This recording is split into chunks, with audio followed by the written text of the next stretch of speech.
brought that with me. In case they get too iffy. Baby, don't stress, don't sweat it. Put it all on my daddy. Know how I'm coming, and they know what we hate. Run around through that left side, low end. All of mine need more wins. If you got beef, don't come out. My young hitter might go in. Uptown GN, working all through my weekend. Hoping these don't show out, cause all of my hitters too deep in. With the boy, I'm so shame. Ain't worried about long as my money and my green. Baby, I ain't got work tomorrow. Tell me what the business is. Ain't about no club hop. I'm trying to start some businesses. Shorty, you thought it was, they better know it's not that. Talking all that online, they knowing that it's not fact. Sliding through my hood, I make maneuvers like a Uber, baby. Got a 10-year plan, these can't tell what they doing lately. And I'm way too clean, I'm Listerine, I thought they been knew it. All in my lungs, I got my red cup full of that Henny fluid. Young middle Mad Mac, I'm swinging that leg, I'm banging that do or die. And I ain't that Lily before I get crucified. Living in my bloodline, this place in my family tree. How the f they pressed, I did my best out of what they handed me. Straight out of that country, know my shawty thick as human air. And I need not mention no extensions, that's human hair. Boy, we grew in there. Around through that left side, low end. All of mine need more wins. If you got beef, don't come out. Cause my young hitter might go in. Uptown GN, working all through my weekend. Hoping these don't show out, cause all of my hitters too deep in. Tell them no stress, no biggie. Baby, I'm just too jiggy. Better know I brought that with me. In case they get too iffy. Baby, don't stress, don't sweat it. Put it all on my daddy. Know how I'm coming, and they know what we had. Be that left side, low end.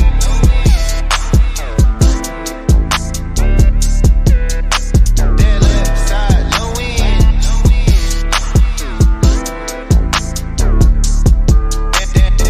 left side.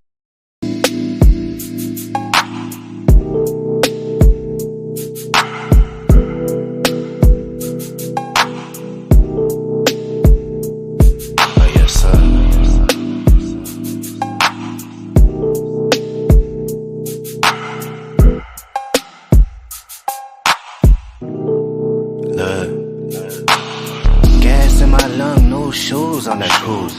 Country granny played the blues on the stools. Head wrap silky, chewing on this oxtail. Scheming on a milli, trying to hit the yacht sail. Gold shining lobster near the Everglades music. When we drop, it's like you never made music.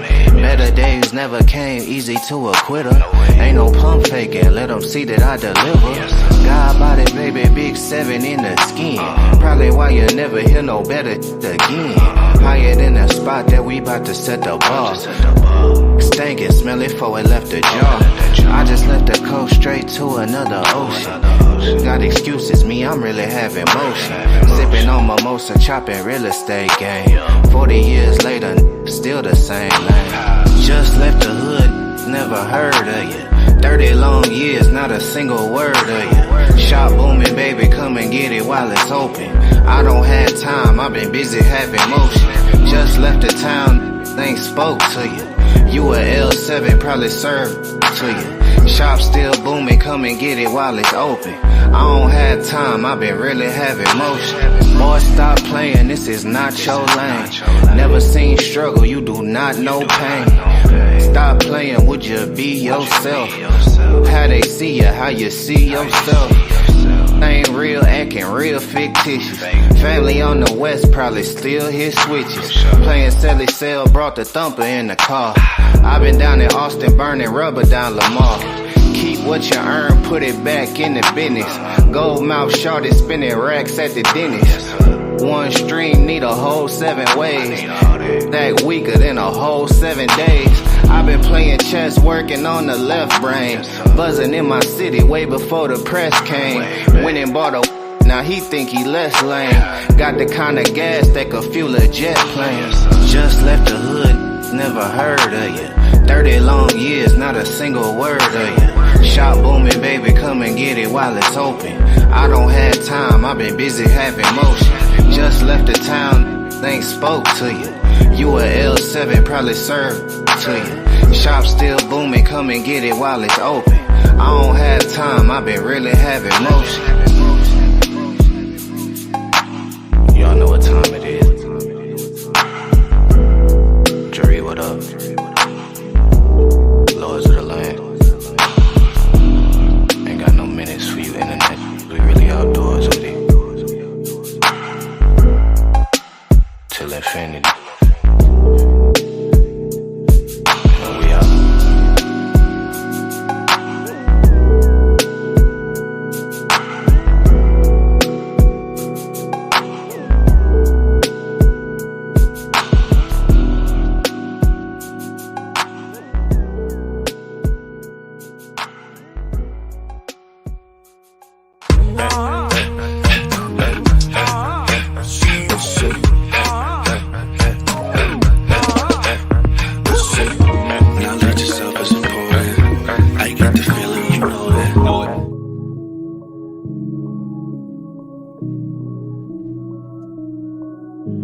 Initializing now.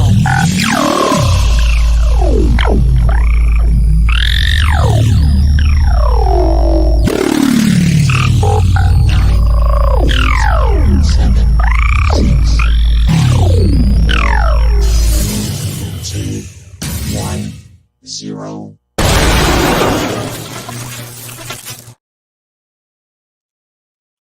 Welcome to Paradigm Shift TV 314. This is your brother, DMG the Poet, aka Brother Pianki. And we got a powerful show for y'all with a couple of powerful guests. We still waiting on them to arrive, but I figured we'll go ahead and get the party started. So while we waiting on the esteemed doctor and our esteemed brother, the one and only Negetee, I figured we can go ahead and get it popping. If y'all got questions, y'all want to ask the good doctor, if y'all got some things y'all want to say, y'all might as well start getting it off y'all chest now. That being said, before we get into our spiel, y'all know I got to do my usual greeting. Let me say God bless to my Christian brothers and sisters. Hotep to my Kemetic brothers and sisters. Let me say that one more time. Hotep to my Kemetic brothers and sisters, because I know all of a sudden it's something wrong with being Kemetic, but I still rocks with my Kemetic brothers and sisters. Let me say shalom to my Israelite brothers and sisters. Let me say Islam to my Moorish brothers and sisters. Let me say assalamu alaikum to my brothers and sisters in the NOI. Let me say peace to my brothers and sisters in the nation of gods and earth, them 5%ers. Let me say salute to all my atheist brothers and sisters. Let me say what's up to all my Abo brothers and sisters. Let me say shout out to all my Rasta brothers and sisters. And last but not least, let me say Jumbo to the rest of my brothers and sisters throughout the African diaspora, be it here in the wilderness of the United States of America or beyond. Y'all know I say that greeting for one reason, and one reason only. It's because if you're black, I'm with you, and I hope that you with me. Our different ideologies should not keep us from uniting.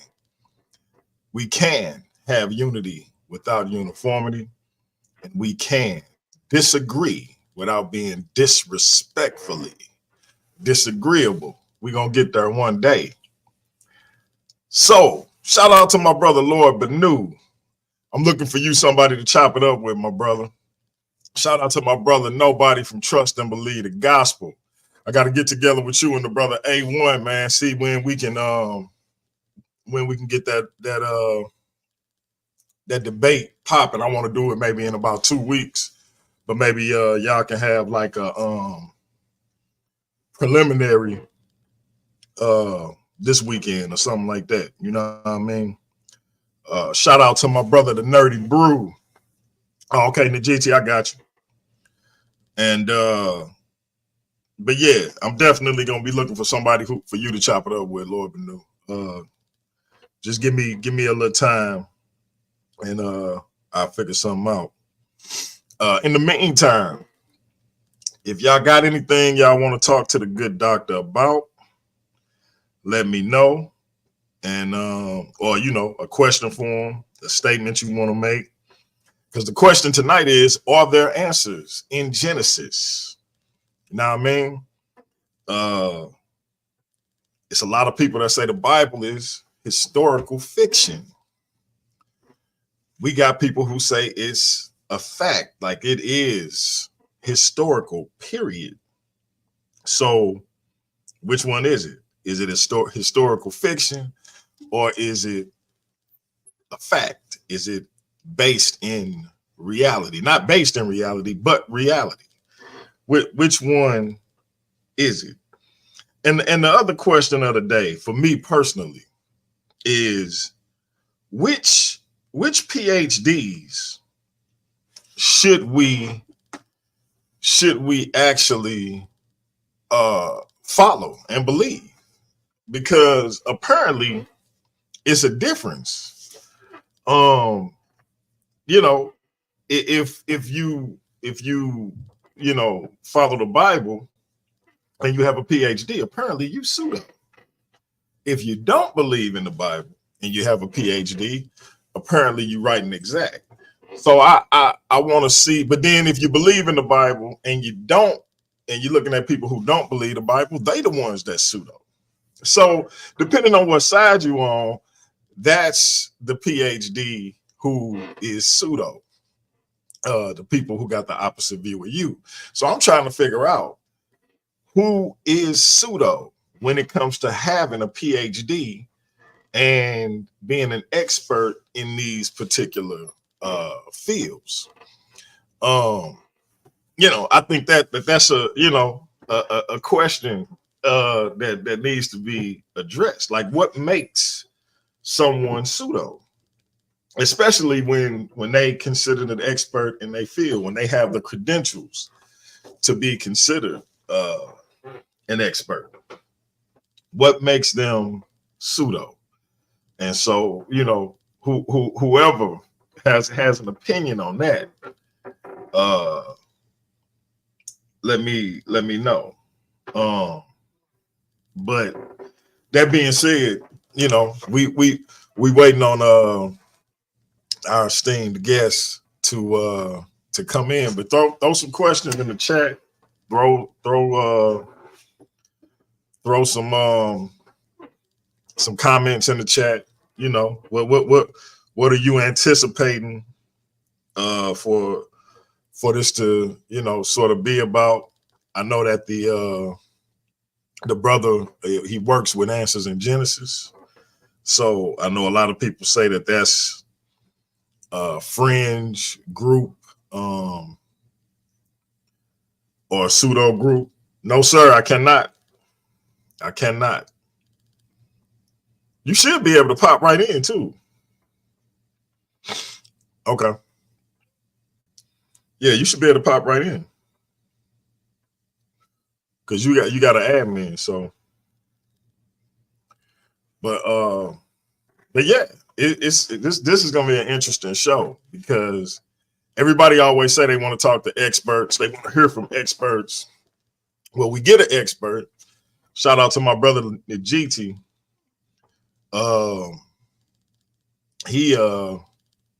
He was working behind the scenes on this. I didn't even realize it, and he hit me up like, "Hey, bro, I got somebody who I think you should interview," and that type of thing, man. It's like, shout out to my brother.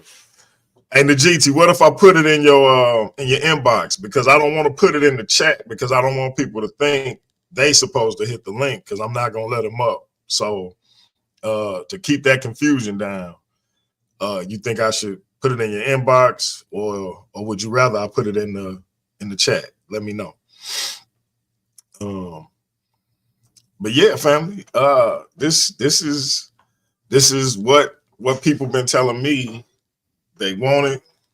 What people been telling me that they actually looking for, the type of information they looking for, the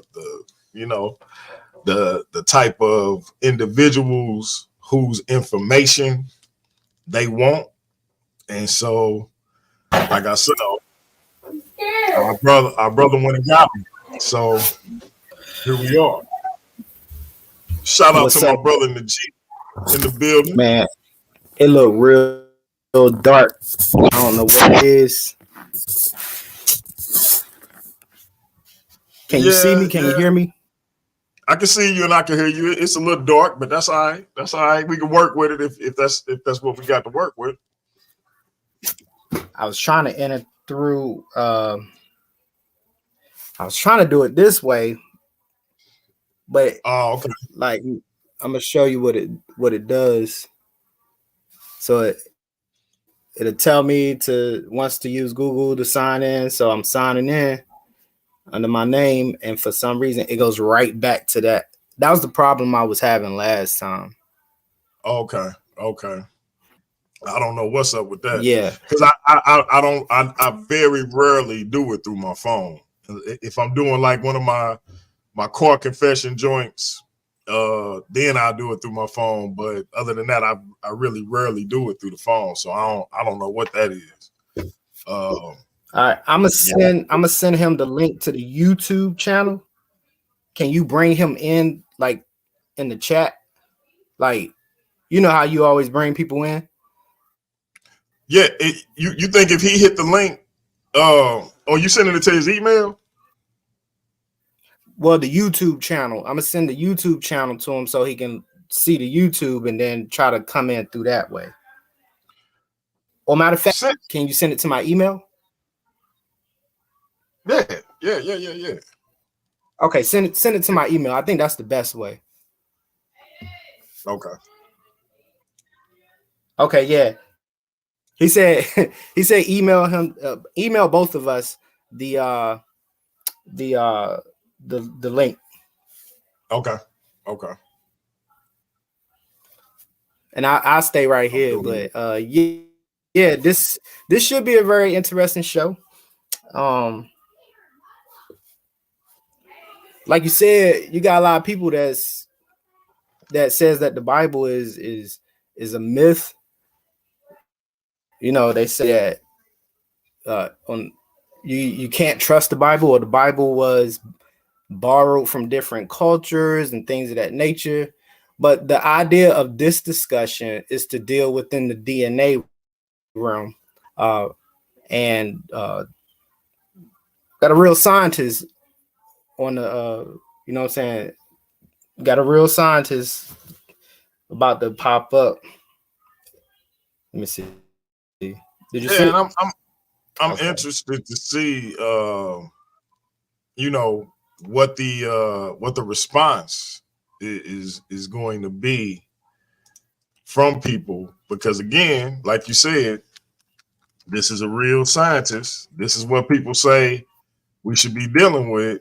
Yet we've already seen skepticism from people with regards to bringing him on, because he's a part of Answers in Genesis. So it says, let me know when you send it. It says, for some reason, it's not recognizing Dr. Jeanson's email. It's telling me, hold up, the address in Jeanson at Answers, it's saying that field is not recognized. Make sure the address is formed properly. Okay, hold on. Let me okay. See. We trying, Dr. Jeanson. Just give us a second. Yeah. Okay. I copied it from. Hopefully this is right. Okay, look like, okay, I didn't have .org on there. Okay. My bad. Okay, hey, tell him I just. That's okay. All right. He said, I think he said he's looking at the YouTube right now. Okay. I just sent it to both of y'all. Okay. Here we go. All right. I'm a log off here, and let me try to log on through my phone. All right. Okay.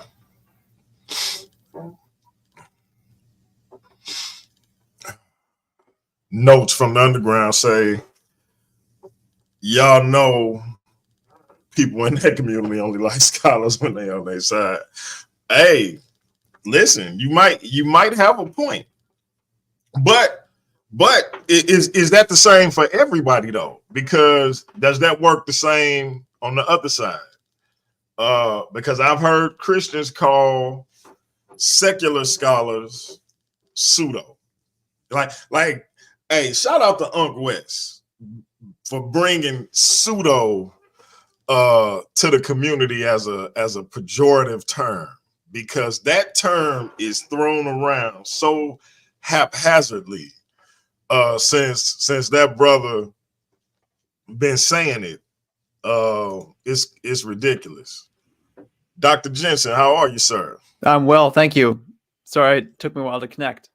No. That was my fault. Just trying to get things set up. We had some technical issues, but we good to go now. We just waiting on the GT to come back. But you and I can kind of get started while we waiting for him. So tell us a little bit about yourself and what it is that you've been researching these last or that we'll be discussing in the show. Yeah, so I grew up in Wisconsin. I was homeschooled through 8th grade, went to a private Christian high school, and probably had the first academic exposure to secular ideas. And when I went to undergraduate at Wisconsin, or a small branch of the Wisconsin system, Wisconsin Parkside, which the alumni affectionately called the dark side, because apparently it was one of the lowest ranked academic schools in the Wisconsin system. But it had a great faculty to student ratio, so I was able to get into a lab early. My dad was a dentist, and he had advised me, fatherly advice early on, saying, hey, if you want to get a good job, you need an advanced degree. And so that they had a program where you could get your master's quick. I learned shortly after getting there that if you want to do a PhD, it doesn't matter if you have a master's or not, you still spend the same amount of time. So I thought if I can skip the master's and just get through this faster, and it helps to have a lot of research experience. So that was a big advantage of that school. Then I was interested in an idea about cancer that turns out it's a quack idea, but I wanted to pursue cancer after graduate school. And that's how I got to Harvard, because they had the Dana-Farber Cancer Institute. And that was my focus at that point. And about halfway through graduate school, so I'd been in the church all my life, independent Bible churches, basically, kind of that theme. Prayed the sinner's prayer many times because I was afraid of not actually being saved.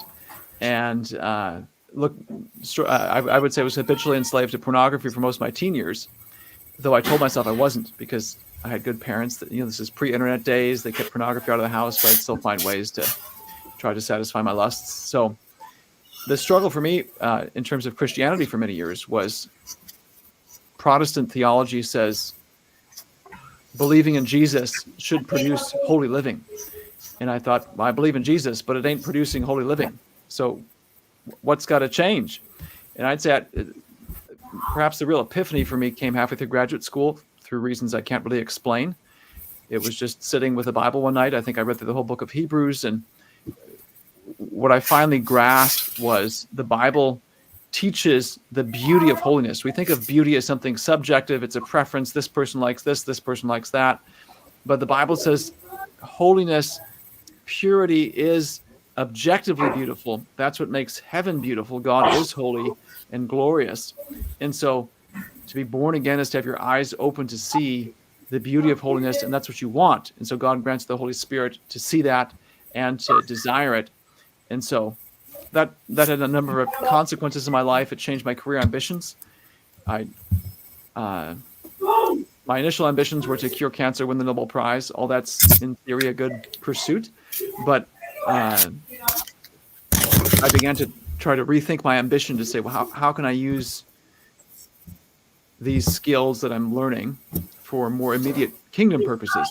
And so I had explored overseas missions. I thought about just dropping it all and going to seminary just to learn the Bible, which learned after the fact, of course, that seminaries don't necessarily just teach you the Bible. They teach you how to teach the Bible so you can be a pastor.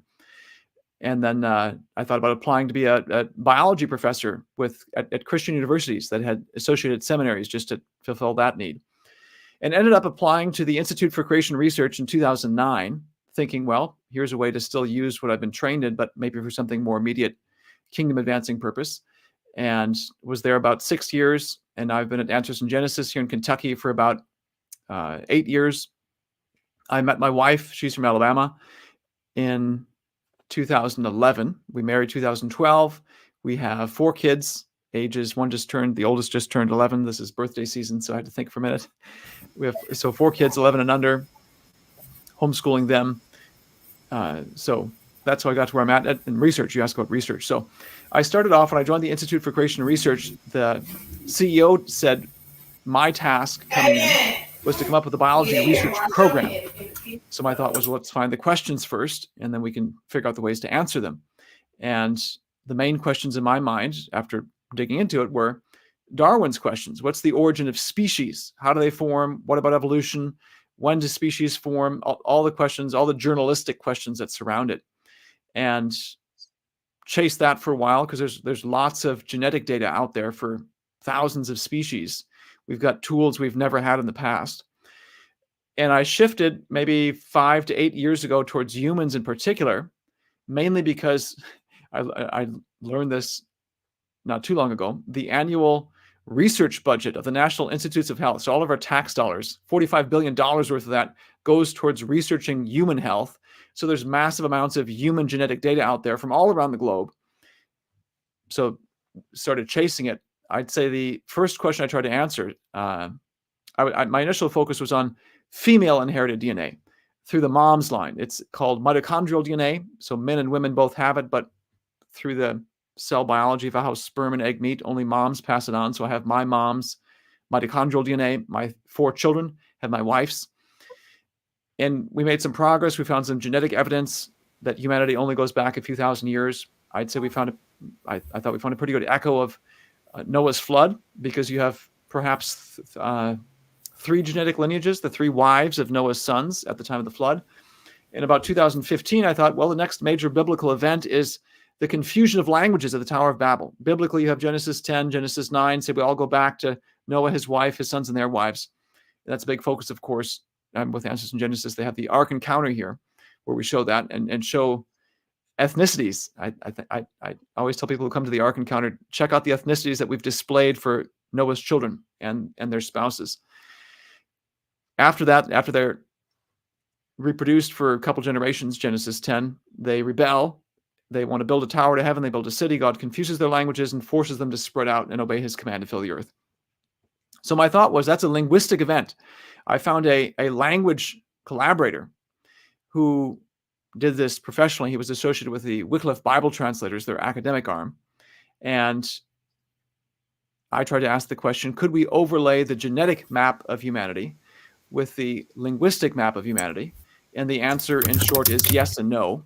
In places in the world where there's been lots of upheaval, you can change your genetic, or you can change your language, you can't change your DNA. So an easy example would be African Americans. African Americans genetically are clearly African in origin, yet we're speaking English. That's Indo-European language. It's not one of the major language families from Africa. So long story short, that got me rethinking and saying, maybe instead of starting with Babel and trying to look for that in the global genetic patterns of humanity, maybe we should start in the present or in recent history and work our way backwards. And actually, one of the first events we tried to look for was to look up the history, the ugly history of the transatlantic slave trade. One of the reasons we did it is because at that time, there was a lot of genetic data for African Americans and for indigenous Africans. And we have detailed historical records for exactly how many slaves were captured, how many died in the voyage over, where exactly they were disembarked. And there's dates for all this. We have the exact years and such. So if you believe in evolution, or even if you believe the earth is millions of years old, if you believe humanity goes back hundreds of thousands of years and evolved from primates in Africa, you'll get a very different prediction about when the African and African-American family tree branches separate. If you say, no, we all go back to Noah and his wife, his sons and their wives just 4,500 years ago, you get a very different prediction for when the branches separate. And it turns out the branches fit exactly what the Bible says. That spurred another set of research pursuits. We were going to write it up in a publication. My main concern was, what would the critics say? And the main thing I kept coming back to is they would say, fine, maybe you've got some good data for the transatlantic slave trade. How do you explain the rest of the global family tree? And that's really what I've been working on ever since. And just to tease, maybe I'd say there's been some tremendous things we've been able to find. We can see now, I've switched my focus for technical reasons to the male inherited DNA, the Y chromosome. Genesis 10 is a male genealogy. And I can say now, we can see in the global human male DNA, Y chromosome DNA family tree, the echo of Genesis 10. You can see basically the mirror image of it. It's a spectacular discovery. So any man or any lady who can get her father or brother to take a Y chromosome test, I can say exactly which son of Noah they go back to. We can read off the history of humanity from this tree. That's another, I'd say, spectacular finding. And what gets me excited is there's all sorts of applications then for personal genetics. So I've interacted, for example, with a number of African Americans who've done way more genealogical work on their own family tree than I have. But of course, you do that far enough, you run into usually a roadblock once you get back to a plantation. How do you bridge the gap back to Africa? And this research has the potential to bridge that gap in a way no one else can. What is my history? We can take it from some spot in the Americas and say, now I can connect you back to specific people, specific tribes, and then trace you back even further to a specific son of Noah and say, this is where your family line comes from. One of the things, too, I'm personally very excited about is when I learned, my last history class was high school. When I learned world history, it seemed like we learned about ancient Egypt, and then we did a leapfrog over thousands of years of history and then talked about colonialism. I'm like, well, what happened in sub-Saharan Africa for thousands of years? This now has the potential to unravel all that. And what's especially exciting to me is I've seen example after example after example around the globe where the indigenous histories of the peoples themselves match the genetics, but only when you have the young Earth timescale. A favorite example is I've got a History of Africa textbook here written by a guy in London. Mainstream guy, probably an evolutionist, holds to hundreds of thousands of years of human history, evolution, all that. And he said the Bantu peoples, who were initially concentrated, I think, in Nigeria, and then expanded southward and eastward into the lower half of Africa. He said, we used to think, this is his comment, we used to think the Bantu peoples, that expansion from the Nigeria, Cameroon area, eastward and southward happened within the last few centuries because the oral histories of the Bantu peoples, their genealogies only went back that far. He said, well, now we have archaeology, of course, and we know all that's not true. Well, it turns out we have genetics from Bantu peoples up and down Africa, and those lineages all come together within the last few centuries. It matches exactly what the peoples themselves have said, which I think fits. I mean, the Bible doesn't say we evolved from some stupid primate to become smart people. Adam was probably the smartest man who ever lived. We've become dumber ever since. Collectively, we've been able to do a lot as a united human race. But my ancestors, your ancestors, weren't dumb. They weren't stupid people who couldn't keep track of their own genealogies. So I feel like this research also returns dignity and value to people where it's been taken away from them because of an evolutionary mindset. So that was a long-winded answer to my own story. No. That was a perfect introduction. But if I can get you to repeat one thing you just said.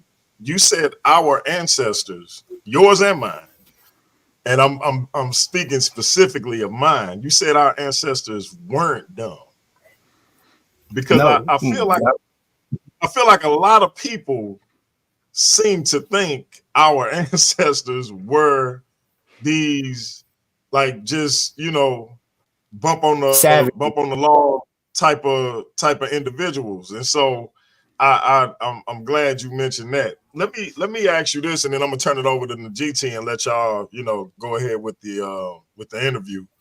What made you focus, in case you said it and I missed it, what made you focus on African Americans in particular? Yes, that's a good question.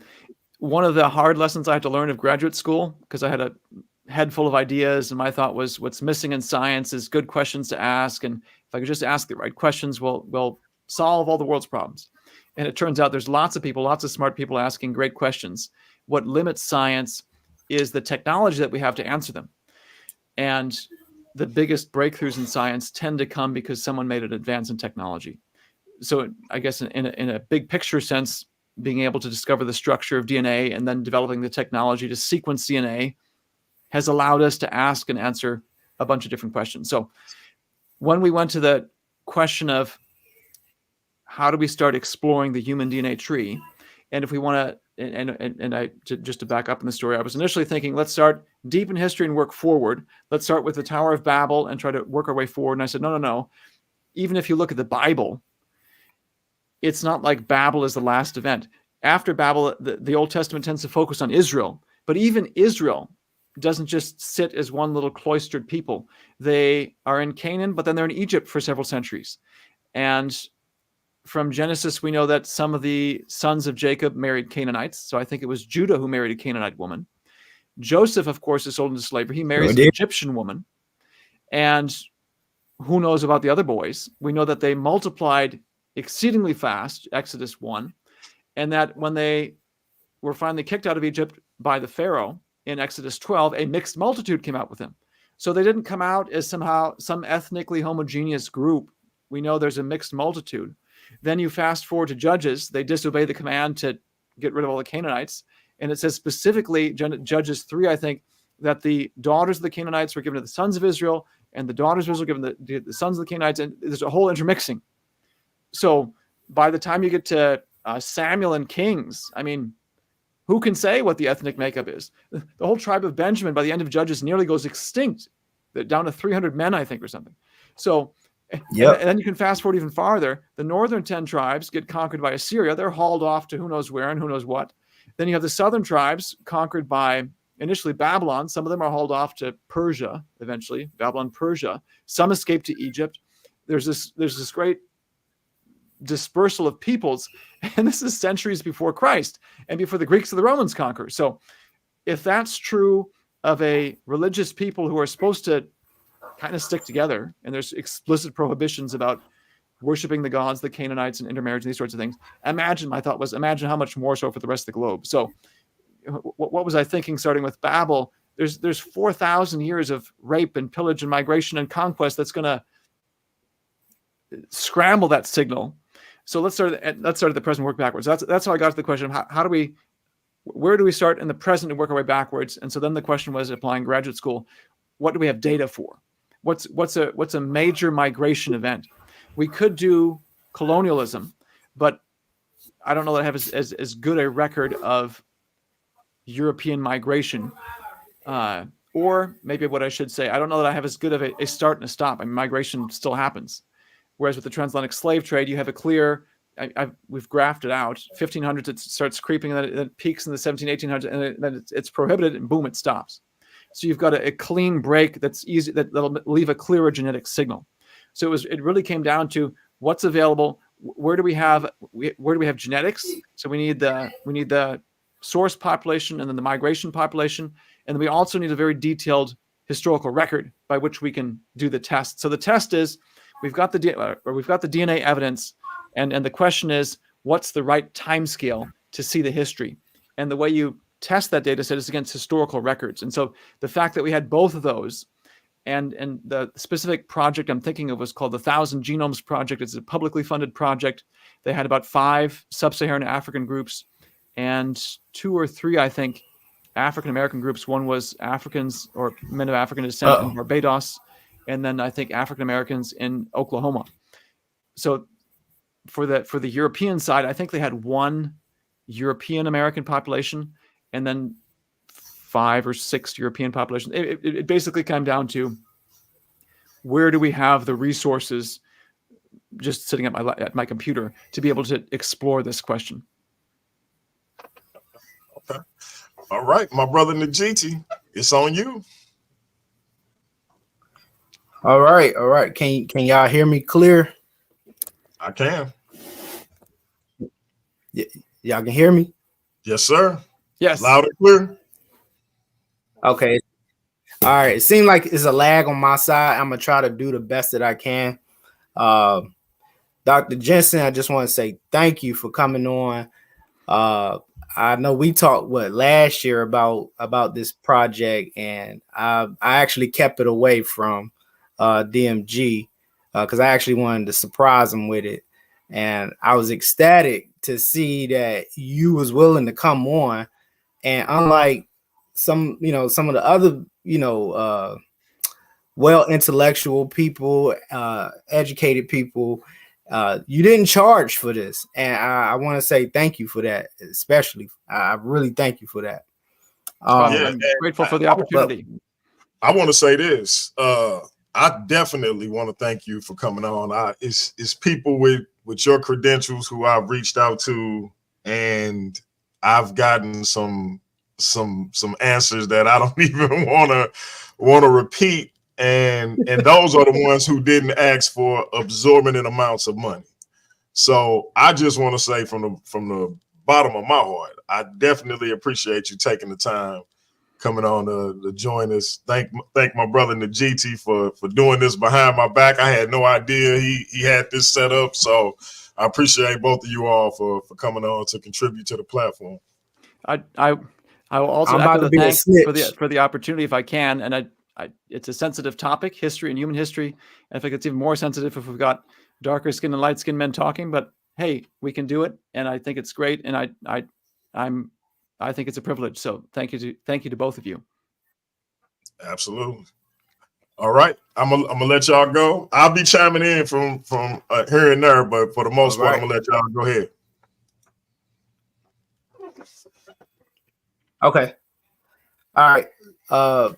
Dr. Jeanson. So the concept about the Rosetta Stone and your work have been compared. Now I understand the Rosetta Stone was discovered by who was it? Napoleon, but it was translated by Champollion. And what he was able to do was translate the Egyptian script using that Rosetta Stone. And Mr. Kent Ham, he related your work to the Rosetta Stone of human history, or DNA.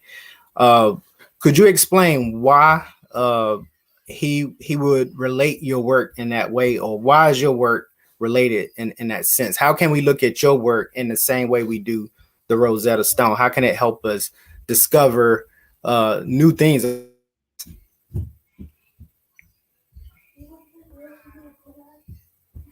Yeah, I'd say the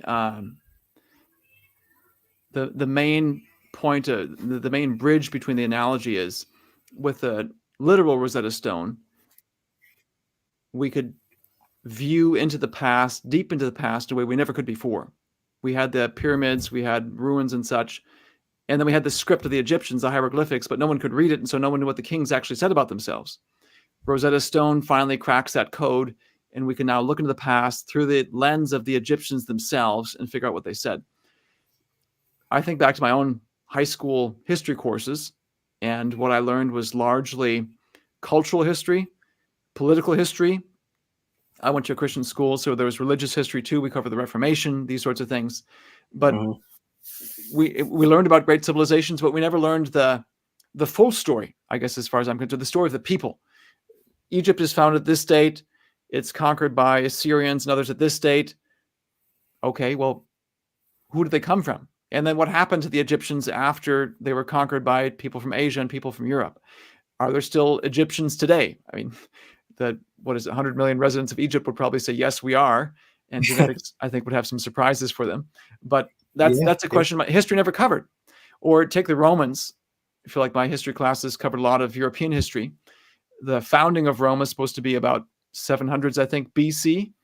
And even within the biblical time scale, if Noah is about 2500 BC, okay, well, what were the ancestors of the Romans doing for 1,000 years or so? Or what is that? Almost 2,000 years. Yeah. Twiddling their thumbs. I mean, there's no backstory to them. And then, so Rome is founded. They eventually go conquering in the Mediterranean.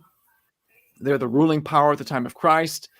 They reach their height maybe in the 100s AD, and then start fracturing. Eventually conquered by the Germanics, the Huns, and others about the 400s AD, and then what? Are modern Italians their descendants? The story just kind of stops because the politics stops. So I feel like that's been an aspect of the past we haven't been able to see into. It's this dangling question for so long. And with DNA, we now have the ability to go back into the past and see that and connect the dots and say, okay, I think I'm having a bad signal. Oh, okay. I can still hear you, I think. I can see the lineage of the Romans, where they came from. I can see what happened to them after they passed on. And so that's the aspect where it's, I'd say, the Rosetta Stone analogy. There's this whole field where we haven't been able to see into the past. And with this new discovery, we can now take a deep gaze into the past to see how peoples have been related, to see how one group's been connected to another. And just being able to do that, I think, is exciting. And what's even wilder is to see just how different political histories and the history of peoples are. So I'd say the research I'm doing, one of the big principles has been whoever's the last man standing, whoever reproduces the most is the one who ends up dominating the lineages. So just to give an example from Europe, I'm sure the modern Italians would claim the Romans as their ancestors. The Germans would say we go back to the Germanics. All the indigenous European peoples would say this, kind of strut their stuff and say this is who we come from. Genetically, looking at the male inherited DNA, the vast majority of Europeans, myself included, my dad is Jeanson's, I think, a French last name, go back to Central Asia. So 1,000 and recently to Central Asia. 1,000 years ago, my ancestors probably looked more Chinese than they would have looked like the ancient Greeks. So that's part of the, I think, the Rosetta Stone angle, or maybe to give you 3 reasons. It gives us a window into the past to be able to tell the full stories of the major civilizations of the globe. Here's where the Romans began. Here's where they were at when they founded Rome. Here's what happened to the Romans after their empire fell. That's one angle. The second is there's lots of surprises then in terms of modern ethnicities. Who am I? And then thirdly, I alluded to this earlier, we can see the biblical anthropology, the specific, here's Genesis 10, here's the specific sons of Noah from which each of these peoples of the globe, you and I in particular, come from. So in that sense, I'd say, I think the analogy works because it's this profound discovery. Okay. Yeah, my apologies. I keep going out. I don't know why when I'm trying to do these things, I get the worst signal. It's like every single time for some reason. But that takes me into the next portion as far as the timeline is concerned with human history. The conventional view, like as you stated earlier, has the origins of history, of our history, going back hundreds of thousands of years. And just like situations with the Rosetta Stone, there was a situation that happened with Champollion, and I'm not sure are you familiar with David Rowe? I'm trying to think if that name rings a bell. So I'm going to say no for the time being, and you might start talking, it might ring a bell. Go ahead. Okay. Well, David Rowe suggests that the name that Champollion translated as Shoshank, he transcribed as Shishak of the Bible. So Shishak is dated to the time of the divided kingdom with Rehoboam and things of that nature. The thing is, he pointed out that Shoshank may not be the actual pharaoh. It may be Ramesses. But the only reason I bring that up is due to the fact that his discovery has challenged the conventional timeline. And through his type of research, he's caught a lot of flack. Are you catching the same type of negative attitudes from people out there in the field in regards to your Y chromosome research? And how, and I know we're going to get into this later, but how your research yielded, it not only matches the history, but these corruptions that you see in the DNA seem to indicate not hundreds of thousands of years, but only a few generations. Can you talk about the timeline and your research on that as far as the Y chromosome and how you come to your early dates? Yeah.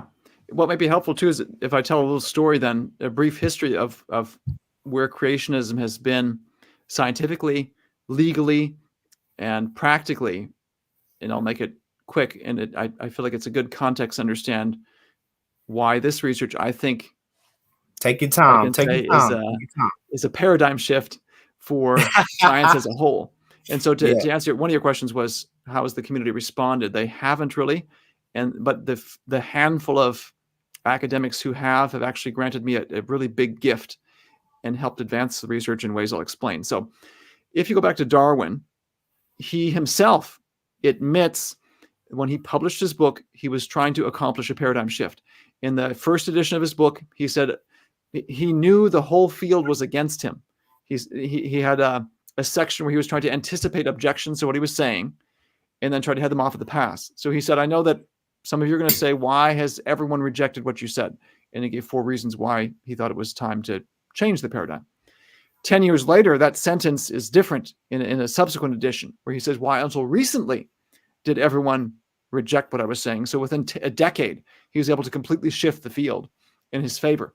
And that remained the dominant view for probably about a century.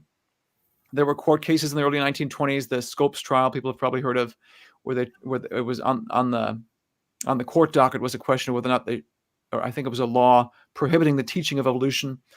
And whatever the exact legal outcome was, the evolutionists will say that had a chilling effect on the teaching of evolution in schools that was revived or wasn't revived until about 1959. So the 100-year anniversary of Darwin's book. There was a big meeting in Chicago, and that breathed new life into the teaching of evolution. There was a new synthesis of scientific ideas, and that got the train rolling again, so to speak. And it was largely unopposed, I think, in the school system. You can go back to look at we've got some textbooks from the 50s and such, and there isn't much in which they deal with creation science or creationists. They just say, look, this is science, and some of you may have religious ideas, but that's basically for church, not for the real world. 1961, The Genesis Flood is published by Whitcomb and Morris, which I think even an evolutionist would say this is a watershed moment in the revival of creation science. Up to that point, Christians who were confronted with evolution would just say, well, this is what the Bible says. I believe the Bible. I don't know what to do with the science. And here was finally, Morris was I think a geologist. He was a hydrologist, so a geologist working on water type thing. Right. Or hydrologic engineering. I forget exactly the field, but he brought the science. John Whitcomb was a theologian. And I think Morris was the chair of the engineering department at Virginia Tech. He had a significant academic position. So here's a credentialed guy in collaboration with the theologian, putting the pieces together scientifically and biblically, saying, no, there's actually good scientific reasons to hold a Genesis. That was panned by the mainstream community, but received enthusiastically by many in the church, so that by the early 1970s, he's left Virginia Tech. He founded Christian Heritage College, which I think is now San Diego Christian College, with Tim LaHaye, and also founded the Institute for Creation Research in 1970. And the 1970s were a real wave of enthusiasm that the evolutionists will say caught them off guard. So you can look at the newspaper clippings or the news from back then. Morris and then a biochemist, PhD biochemist, Dwayne Gish, went to university campuses. They draw thousands of people, crowds, students, and evolutionists did terrible. And this is not me bashing them. They basically said we weren't prepared for a scientist to stand up and defend Genesis. We were expecting theological arguments, and so they just were blindsided in a sense. And I think part of the enthusiasm carried over into the public school system, so that there were states like Arkansas that introduced laws saying now we should teach creation science alongside evolution. And that's, I think, probably what caught the evolutionists' attention the most, so that by 1980, you find that Eugenie Scott and others found the National Center for Science Education in response to these public school inroads that, we got to stop this. We got to shut this down. There were then lawsuits. A watershed lawsuit in 1982 was that Arkansas law. I think it's McLean versus the Arkansas Board of Education. And this is critical because it sets the legal and scientific and apologetic framework for right now. So that 82 court decision, the judge says, no, you cannot teach creation science in the public school classroom because creation science isn't science. And about 5 criteria. One of the main criteria being creation science doesn't make testable predictions. And I think many of us have probably heard this. The lay form of it is, well, you all just believe God said it. I believe it. That settles it type thing. Well, how does that expand our knowledge of the world? How does that help me understand how to cure cancer? It doesn't, really. Yeah, give me some idea that I can go into the lab or I can go into the field and test whether or not what you're saying is true. And then the Supreme Court ruled on this using similar logic, I think in 1987, and that's been the state of affairs ever since. This whole time, Dwayne Gish was still a leading debater. I think he did 300 debates in his career. At some point, I think famous people, even like Stephen Jay Gould, said, you know what? Gish is a good debater. He's clever at what he does. We don't agree with it, obviously. The best we can do is a tie. They wouldn't say because he's right. They'd say just because he's good at rhetoric. They still think they're right. That's usually what wins certain people debates, because they got the gift of gab. But Yeah. Continue on. Yes. So that was essentially their argument. So they said a tie does not help us convince people of evolution. So stop debating this guy. It doesn't help us. So you have the Supreme Court decision, which effectively puts the kibosh on progress in the public schools, and then you effectively have a community-wide decision. We're just going to push creation out of the conversation by ignoring it. And it does kind of then diminish from the public consciousness. It got revived somewhat with the intelligent design community. That was, in a sense, a reaction to the Supreme Court decisions and others of the 80s, where they said, look, obviously they've struck down laws where you try to bring the whole caboose into the public school classroom, creation, 6,000 years, all that. Let's try a minimalistic approach deliberately as a legal strategy and say, forget who the designer is, forget the age of the earth question. We're just going to see if we can introduce in the public schools simply the concept of design as a testable scientific hypothesis. And it became news again because of the public school angle, lawsuits again, and that was overturned. They basically smeared it saying, no, this is just another form of creationism. Bill Nye debated, Ken Ham in 2014. I saw that one. Yes. Bill Nye was severely criticized by his colleagues for the reasons we just mentioned, that stop giving Ken Ham a platform. That's the idea. But what's never gone away, and you can look at the arguments against creation science in books, not just the legal cases, but anti-evolutionary arguments. And they have this similar logic. Give us a testable prediction. Do science from a creationist framework, and maybe you can have a place at the table. Now, one measure of progress that maybe is sort of a backhanded compliment. If you compare the textbooks of the 50s to the textbooks in use right now, one major change is not that creation science is taught, but there are now whole chapters dedicated to refuting creation science. You didn't see that 50 years ago. And I think I'm sorry, go ahead. I was just going to say, I feel like that's a measure of the progress. There's been enough noise made that the evolutionists say, well, we have to say something, because I got students coming to class who have heard this, who've been taught this, and they can't quite fully ignore it. They try to ignore it on the debate stage, but they know this still has to be an issue that is going to be addressed. Yeah, what I was going to say is that when I was taking astronomy, it's crazy because the very first page, I can go get it right now. I still got the book in there. The very first page, it throws out a hint of I think, anti-Christian rhetoric, but it says there is on the front page, there is nothing special about the earth. And I'm like, wow, from the first page, they already trying to get us to think that there's nothing special about the earth. There's nothing special about us. But when I'm looking from a creation perspective, there is something special about us, because to me, it looks like that God created everything for us. And once he was done, he created us and was like, ta-da, here you go. It's yours. So it got to be something special about us. But continue on. Exactly. And I don't think that's an accident. I feel like that's central to Christian theology. The earth, and especially the people on it, is where Jesus came to die. He didn't go to Mars. He didn't go to Jupiter. This is the object of God's attention. And so to diminish that is to push back at a core element, I feel like, of Christian theology. And I don't think they're doing it accidentally. I think there's a deliberate push there. And I can say this because we have survey results. So here, and let me throw this one last element in of background, then to finally answer the question of how people have reacted to my work. If you look at, for example, the Pew Forum, they've done surveys of members of the American Association for the Advancement of Science, probably the major professional scientific organization in the United States. And 97% of them or so would say, yes, I agree with evolution. If you go to the PhDs, 99% would say I agree with evolution and would not give any answer that sounds like creation science or creationism. Pew Forum has also surveyed these professional scientists on their religious profession. And about 2/3 of the professional scientific community can't even say they believe in God. So it's very different from the lay public. The professional scientific community is very secular, we know, simply by their survey answers. So Do they do decent science? Can they make discoveries of the world? Sure. Do they have pretty significant bias? Absolutely. And this is not something where I'm reading my own ideas in. It's straight from the survey, the percentages from the survey results.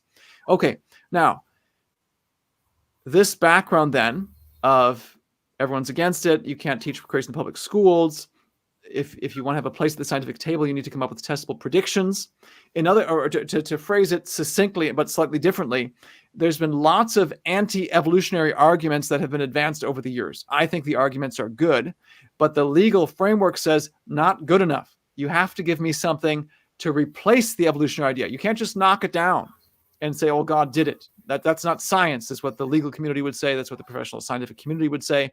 Give me something better that I can test. That's what I've been trying to do for the past 14, 15 years or so. So the first book I published, so there we go, Replacing Darwin, the title and the focus of the book is specifically with that background in mind. I have testable predictions in that book on the rate at which species form, the rate at which mutations happen, all designed to push back specifically on this decades-long argument against creation science and with respect to human history. So now I'd say the 5 main lines of evidence supporting especially the 4,500-year framework going back to Noah are, number one, I made a prediction in Replacing Darwin, which was published in 2017. This book, there we go, Traced, came out in 2022. It's, in a sense, a fulfilled prediction from 5 years earlier. I said, if the biblical timescale is true, you should be able to see the echoes of human history stamped all throughout our DNA. The transatlantic slave trade, the migrations of Central Asians into Europe, Genghis Khan's empire, the Egyptian empire, the Roman empire, all that should be stamped in us all around the globe. Now, the first step towards exploring this first line of evidence was, well, and again, I'm focusing on the male inherited DNA for a variety of technical reasons, but we'll just keep the focus there. How fast or slow does the DNA change? So every generation or every few generations, there's mistakes that are made. We know this must happen because if you compare my DNA to yours, my DNA to my neighbors, there's going to be differences. You can see that empirically. The question then is, well, how do you explain those DNA differences? You can line up the DNA. Now, all of us are about 99.9% identical genetically. So it's pretty easy to line up your sequence of DNA with my sequence of DNA, match, mismatch. There's a mistake. So how do you explain it? Well, you measure it. You get father-son pairs or brothers because they have a common father ancestor, and you simply compare their sequences and count the number of differences. If humans have been around for hundreds of thousands of years, the rate of change should be pretty slow. Once every several generations, a mistake should happen. If humans have been around only about 4,500 years, going back to Noah, if you can dial the clock, so to speak, back to zero, then there should be a fast rate of change, about 3 mistakes per generation. That's simply saying, okay, let's look globally how many differences exist among men. It's about, I think on average about 450. I'm not going to remember the numbers offhand, but whatever it is, it predicts about 3 mistakes per generation, and that's what's been measured. What's wild is, so even before I get into this, I'm just taking data from the evolutionary literature. The 2 high-quality studies that measured this literally filtered out data that didn't fit.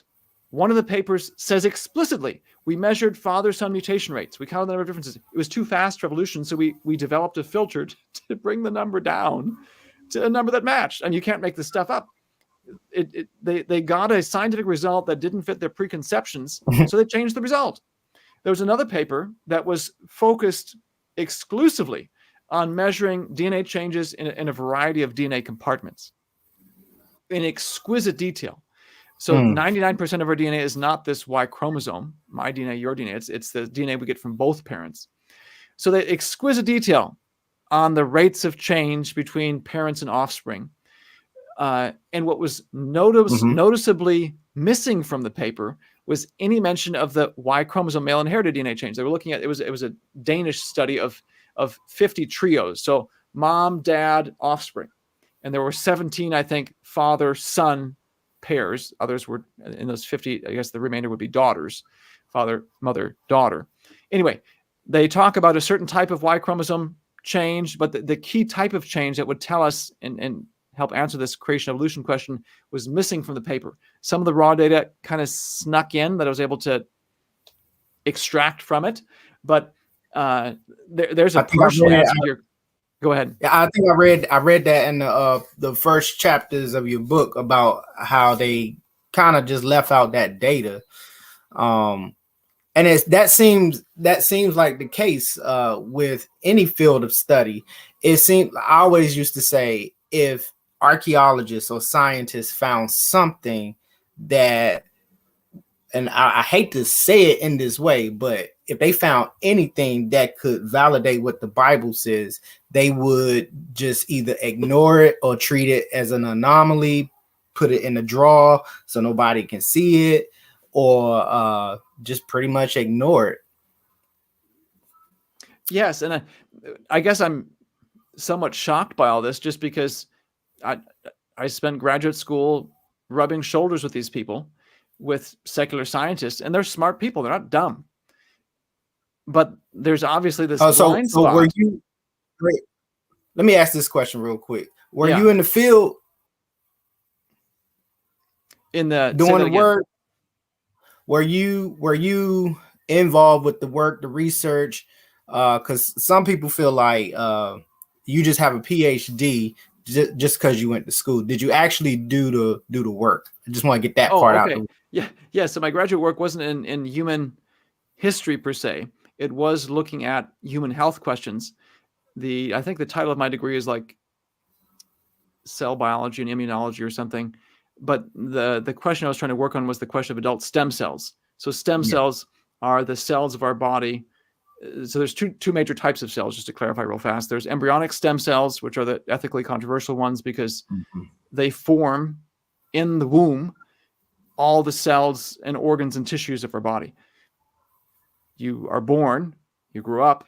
Right now, I've got red blood cells that have a lifespan in my body about 3 months. So there's red blood cells dying in my body right now that were born 3 months ago.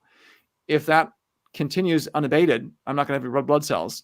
There are blood stem cells that replenish what's lost. I've got white blood cells that are dying right now. They were born 8 hours ago. So you have to have something to keep the body going. And of course, if you think about the question of aging, this concept comes to mind. It's a hot question. The reason I went into that was because there was, in 2003, when I started graduate school, the question that was growing in significance was, could stem cells be the source of cancer? Because there were a lot of parallel behaviors. So in a solid tumor, let's say in colon cancer, you'll have a tumor mass. And if you were to transplant that tumor, most of the cells of that solid mass would not form a new tumor. They're only rare.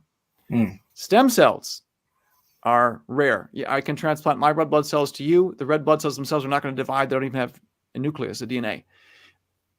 We do bone marrow transplants because it's in the bone marrow where these blood stem cells reside. And that's what you need to take when you do a transplant to keep the blood system going. Anyway, so that's what I was working on. We're trying to figure out the $1 million question is, can we get these cells to divide in the culture dish? Because they're rare. So you stick a big old needle in my hip because it's close to the surface and pull out a sample of marrow. There aren't that many cells there. Could we just take a small sample, stick it in the culture dish, and make a whole bunch of them? And now we've got this great supply to treat people with, to treat my, if they want to give it back to me, if they take out a bone marrow sample, get rid of the cancer cells. Let's say if I have a blood cancer, put the good cells back in. There's just lots of applications. So we were looking at the role of vitamin D, and it had some other role in making these cells divide. But that was my graduate work. I spent 6 years in the lab, had a paper come out of it, some other papers that weren't directly my work, but that I helped with. So it was. And your paper and your research is also peer reviewed, right? Yes, that was peer reviewed. And the work I've been doing the last 14 years or so in creation science and history, origin of species, human history, all that is peer reviewed as well. And I'd say the peer review is even harsher in creation science than in the secular world, simply because the big question I have in my mind anytime I put something in public in print is, if I make a mistake, I will never hear the end of it. So especially early in the career, you make a mistake early in your career, you will never hear the end of it. So I had to. So the reason why I wanted to bring that up is because, again, it just speaks to your credentials. And you may see some in the audience, but we're always hearing oh well, has their work been peer reviewed, or what type of credentials do they have, and things of that nature. But everything that they've asked for, you've pretty much come with the whole packet, and that's what I really wanted to point out. Yes. So let me move on to the next question that I wanted to ask in regards to the mutation. I've read some articles where, well, let me ask this about the mutation rate.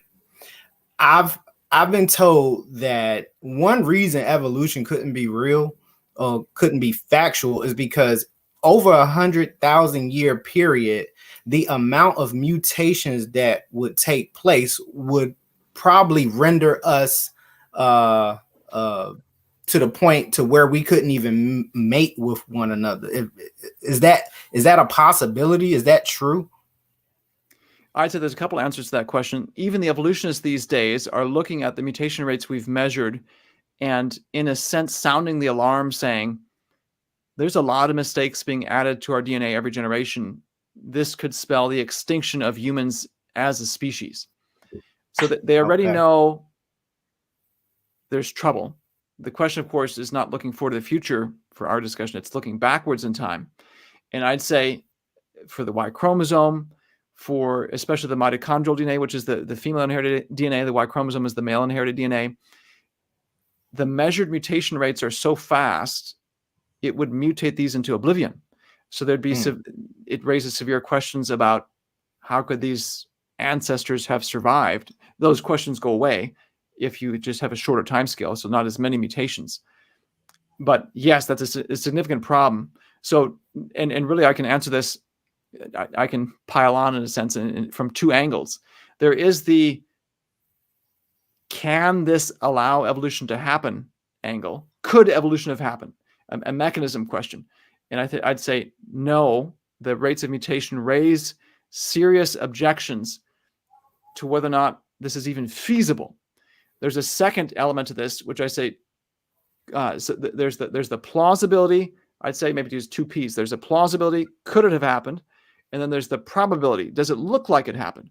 And I'd say from multiple lines of evidence, and I'm going to tie in answer that I didn't fully answer the previous question. There's multiple lines of evidence pointing towards the young Earth model, not just that evolution doesn't work. I can show a lot of that, and it doesn't look like it happened, but I can show you that the young Earth evidence confirms it very well. The rates of change are fast. They go back 4,500 years. One of the objections evolutionists have raised is, well, how do you know that what we measure in the present has been consistent throughout the past? Well, and I asked you that too when we was on the phone. Like, are the rate changes the same then as they are now? But go ahead. I'm sorry. Well, it's testable because one of the things we do with DNA, I've sort of assumed it this whole time, maybe I've said it, is you can reconstruct a family tree. Well, family trees inherently have information on changes in population size. So my family, I've got two branches, me and my wife, we've got 4 kids. So we're undergoing population doubling in a sense, going from 2 to 4. It's reflected in the branches of the family tree. If you can create a family tree from DNA, you should be able to see that same type of thing. Well, with DNA, we can go backwards in time, back to the beginning. We know from history and archaeology the shape of human population growth. It has this hockey stick shape where it's from 1000 BC till about 600 years ago, it's about 7-fold increase. From 600 years ago till now, a 20-fold increase. It's a huge spike in just the last 600 years. You see that embedded in DNA at a global scale, at a regional scale. It's been tested and confirmed again and again. It was actually at that point when I was part one of the process, part one of the writing the book, just to give an example of a region and predictions that are made. I didn't have any data for North Africa. I had data from history and archaeology saying here's the shape of human population growth in North Africa. It's actually an even sharper spike. Libya, Algeria, Egypt, and so on, those places. In the process of writing this book, there was data published for North Africa. It was for, I think, a Berber group in Algeria. I thought, well, here's a test of what I'm saying. Let's see if my model works. And it fit exactly. And that's actually one of the graphs I put in the book traced. It makes predictions. It keeps making predictions. So there's rates of change that do it this side, rates of change that fit. There's global human population growth curves. There's regional population growth curves. There's known migrations from human history we can see in this tree. There's a mirror image of the Genesis 10 genealogy in the Y chromosome tree. And what I mean is, you can count off Shem, his son Arphaxad, count off 6 generations down to the 13 sons of Joktan, whatever it is. Maybe I got the numbers off by one. Shem or Ham, he's got a son Mizraim and Cush, and then Mizraim has this many sons, and so on. You can count off individual generations. You can do that exact same thing in the DNA, count off generation by generation, and see the splits. It's a remarkable finding. So now, before you go on though, you actually found that out by accident, didn't you? You wasn't looking for the Genesis 10 table to pop out the way that it did when you first created the family trees from the haplogroups. Is that correct? Yeah. Yes. So going back to about 2015, I did start there trying to look for it in the female inherited DNA, the echo of Babel and such, and then said, no, I'm going about this the wrong way. I got to start it in the present and work backwards. And so I had kind of put that to the side.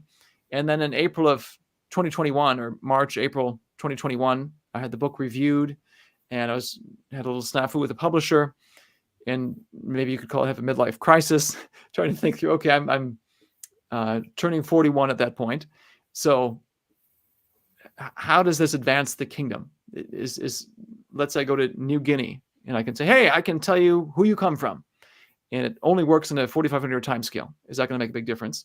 Or would it be more helpful to be able to connect it specifically to biblical history? So I thought, well, while I'm waiting to get this issue resolved, let me take a deeper look at what the Bible actually says. And I did essentially a concordance study. This isn't any rocket science. Concordances are available online. I don't speak Hebrew, but people have translated the Bible. You've got the Hebrew tools online. I went to something like Blue Letter Bible, where you can click on the English words. They'll pull up the Hebrew word, and you can look up every instance in the Bible of that Hebrew word. Mm-hmm. So all those names, about 72 names in Genesis 10, are Hebrew words. You can look up all of those Hebrew words and say, what else does the Bible say about these men? And some are pretty easy, like Mizraim is translated Egypt over and over again. So, and they still. Now I went to Iraq. And I was in a military police unit, and we had prisoners there who would reference Egypt as Mysore. And every time I heard that, I was like, oh my goodness, they are using what we would call I can't think of the name now, but is they using an ancient name that we find in the Bible, Mizraim. It's just a shortened version of it. I thought that was interesting. Yes. And Arabic and the Hebrew languages have a relationship of some kind linguistically.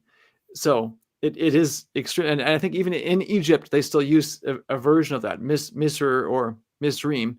In English, we don't recognize it just because, we use Egypt, and that's what the translators have done for most English Bibles. But I'm looking up these sorts of things back in April 2021, and I'd say the results of all that, to make a longer story short, were 2 categories.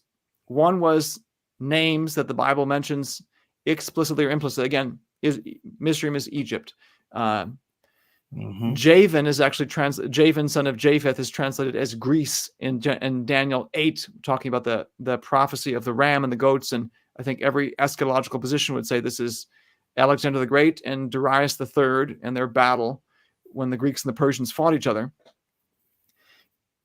And there's some other names that are transliterated, like Tarsus, I think, is one of the or Tarshish maybe is what it is, offspring of Javan or of Japheth, excuse me. And in Ezekiel 27, there's a condemnation of the king of Tyre. And it talks about, hey, you bought slaves from so-and-so. You did business with so-and-so. And Tarshish is in the list. So my thought is, well, we know where Tyre is. It's on the Mediterranean, modern-day Lebanon, I think, or Syria. And if he's doing business with Tarshish, presumably Tarshish is not China or the Americas. It's close enough to have a business and economic relationship with. So presumably Tarshish is some nation that reigned around the Mediterranean. Okay, so that's the first category. Names that the Bible does talk about. And then about half the names in Genesis 10, the Bible mentions in that list in Genesis 10. It repeats the list, I think, in Chronicles, when it's got all those names listed that we tend to skip in the Bible. And that's it. There's no mention of their history.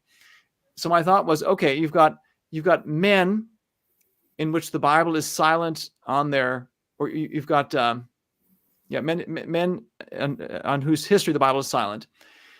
If we put the men aside for the moment and just think about geography, there are regions of the globe that the Bible is also pretty silent on their history. Do you see anything about sub-Saharan Africa, about India, about China, Southeast Asia, the Pacific, the Americas? No, you've got global statements early on, but right after Babel, the Bible zooms in its focus on Israel and its neighbors. So Assyria was a neighbor, Persia's a neighbor, Egypt's a neighbor, Cush is a neighbor. The Bible mentions them, but these others it doesn't. So my thought was, you've got lands for which we don't have a history. You've got people, these men in Genesis 10, for which we don't have a land. Perhaps the landless men would be candidates to populate the historyless lands. And so at that point, I had the history kind of worked out for the Y chromosome tree, where I knew just from a secular history, this branch right here fits the history of Egypt.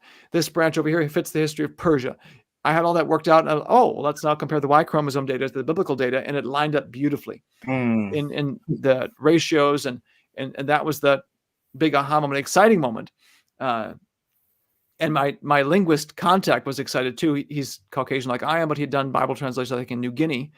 And he said, this is exciting. He said, because one of the challenges was he's coming in as a light-skinned guy, and the New Guineans say, well, that's the white man's book. What does this have to do with us? And so he could say, even without the genetics, though, you can say, look, no, your story starts here, but we can add to that now as well and say, well, we know your DNA, there's published New Guinean DNA. Here's your DNA. And I can say exactly from this man right here, this is where your story starts. So this isn't just a white man's book. This is everybody's book, because everybody's story starts right here. And we can do it with precision and accuracy to unravel it. And of course, I don't know, I haven't been able to go to New Guinea to find out the indigenous histories, but my prediction is their indigenous histories are also going to find a clear echo in their DNA within this young Earth timescale. So to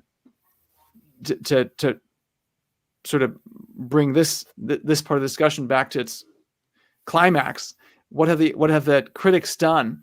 They've either tried to just mock it. So I've had a couple of debates, and they either just try to make fun of it, don't even read what I publish, because they're still trying to adopt we try to marginalize them. We don't want to engage their work, the creationist work, lest we give the appearance of legitimacy. So I've had that. And what's been most exciting, though, is, not the most exciting, one other exciting thing that's happened is they've tried to poke holes in it. And that's been fun too, because now the tables are completely turned. Because this creation science model is working, it's making testable predictions, I get to turn around and do to them what they've done to creation science for decades. And I'll say, okay, poke all the holes you want in creation science. Poke all the holes you want in this idea. Find some fatal flaw. I don't care. Give me something better. That's what they've told me for 40 years. Give me something better. It's not enough to criticize evolution. You have to give me something better. Well, it's not enough anymore to criticize creation science. Give me something better. Now, the biggest gift, though, was a critic who was a professor, I think, at Rutgers. And his response to what I've done was to say what I've done is wrong because it disagrees with the textbooks. And I thought, well, how about that? After 40 years of a debate that's been labeled religion versus science, apparently I'm wrong because I've disagreed with their holy book. He doesn't call it a holy book, but he sure acts like it. There's this book you can't question. Well, I thought science is supposed to be all about questioning things. And of course, he saw my response and then said, well, I wasn't just saying it's a textbook. There's all sorts of papers that support the evolutionary model. I'm like, oh, holy writings that you can't question either. He keeps running with the line, and it's the best unforced error I could have asked for, because they're essentially showing by their own actions that we've now completely reversed. Creation scientists are doing science. The best the evolutionists can do is say, well, it disagrees with my books and doctrines and whatever else that can't be questioned. I thought, okay, well, that's what you've accused me of. So yeah, I always say it takes more faith to believe in evolution than it does to believe in God. I think I take evolution as a religion, because as you stated, they haven't been able to provide any real substance from their research to prove the evolutionary theory. So what I want to do is, if Pianki, if you are still on, if you're still paying attention, are you there, Pianki? Earth to Pianki. Because what I want to do is, I know some people are just dying to jump on. One of the brothers asked. Okay, one of the brothers asked about Ham / Cam Kemet or whatever. I want to zero in on, you know, the African American involvement of this study, or, you know what I'm saying, what you've come to grips with. But Pianki, can we open up to let maybe about 2 or 3 people in to ask 1 or 2 questions? Are you all right with that, Dr. Jeanson? Oh yeah. Okay. All right. Whoever want to jump on, Pianki, just, you know, let them know. Put it in the chat. All right. While we waiting on people to jump on, one of the things about the mutation rates, I go back to Genesis in the garden when Adam sinned. Would you say that's where the corruption started within our DNA? Real quick before y'all continue.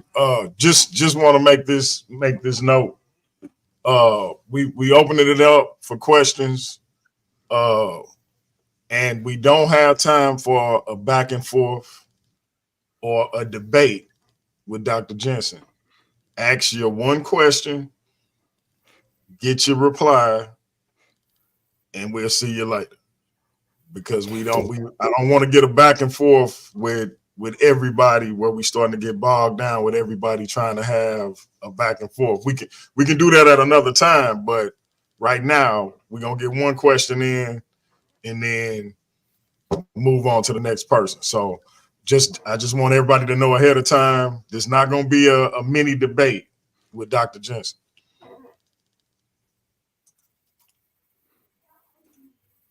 Anybody coming on? I just put it in. Oh, okay. But yeah, I remember reading some literature where it was stating that you know, at the moment Adam sinned and was thrown out of the garden, that is what started the corruption process within our DNA, which is, you know, why we get old, why we get sick, and then looking at the longevity of life prior to the flood, something going on with the environment that allowed us to live longer, but shortly after the flood, we had major changes. So coupled with the environmental changes and the corruption within our DNA, Negro spiritual. Wow. Okay. Oh, that's Mr. Leon. Wait a minute. Real quick. I haven't said anything yet. You're not allowed on here. You have to go. I am sorry. You're not allowed on here. I don't know why you're here. You need to leave, sir. Leave Slim Rico alone. He all right. You can ignore him. He does this all the time. It's the whole thing. he owes me money, so when I come around, this is just how he behaves. I would literally starve before I borrow money from this person. Don't believe in Dr. Jeanson. So if I buy Dr. Jeanson, I just had a quick question. With respect to and this is sort of with respect to haplogroups and things of that nature. Can we expect any? So back here in our communities, one of the groups that we interact with all the time is Black Hebrew Israelites. They have an alternative view of Israel and the Jews as we know them, who are there in the land, largely following Arthur Kessler's work. A lot of what they produce, or a lot of what they circulate, is that that the haplogroup that the real Jews belong to is E1B1A. What's your anything offhand that you would know about that particular area? Yes. Okay. E1B1A is the dominant haplogroup in sub-Saharan Africa. It is linked to a strongly North African and Arab haplogroup. They join about the 700s. Well, let me back up a sec to tell the story real fast. Haplogroup E, without justifying, I'll just tell you the story. Originates in northeastern Africa. The vast majority of sub-Saharan Africans today and African Americans coming from sub-Saharan Africa, because the slave trade is West Africa or western coast of Africa. This goes back ultimately to Northeast Africa. It comes from Kush. I think there is likely Egyptian blood intermixed in there, because we know from Egyptian history, the 25th dynasty, for example, was a Kushite dynasty, or a Nubian dynasty, excuse me. So, and what's interesting to me is the split between E1B1A and E1B1B is right around the time the Assyrians conquer Egypt, kick the Nubians off the throne. That's basically the permanent end of African Egyptian dynasties. And you can see frequently in the tree separations happening when there's trauma or there's migration. Political trauma will be an impetus for migration. So it is that it's about 60% of African Americans today, E1B1A. It's about 90% of Nigerians, as an example. It multiplied heavily within the last several centuries. So it may not have been in West Africa until later in history. Some of the more ancient branches would be E1A, E2, and probably the most ancient branches would be A and B in sub-Saharan Africa. And A being most heavily concentrated today among the some of the darkest skinned Sudanese and very tall Sudanese, and also among the Khoisan of the click speakers of Southwestern Africa. Oh, right, yeah. Which there are African Americans who descend from them. What's I find so fascinating about the Khoisan, and even the Dinka people who are in Sudan, they have what you would call Asian eyes. They have slanted eyes like Chinese do. And the Khoisan in particular tend to have those Asian eyes and distinctive cheekbones.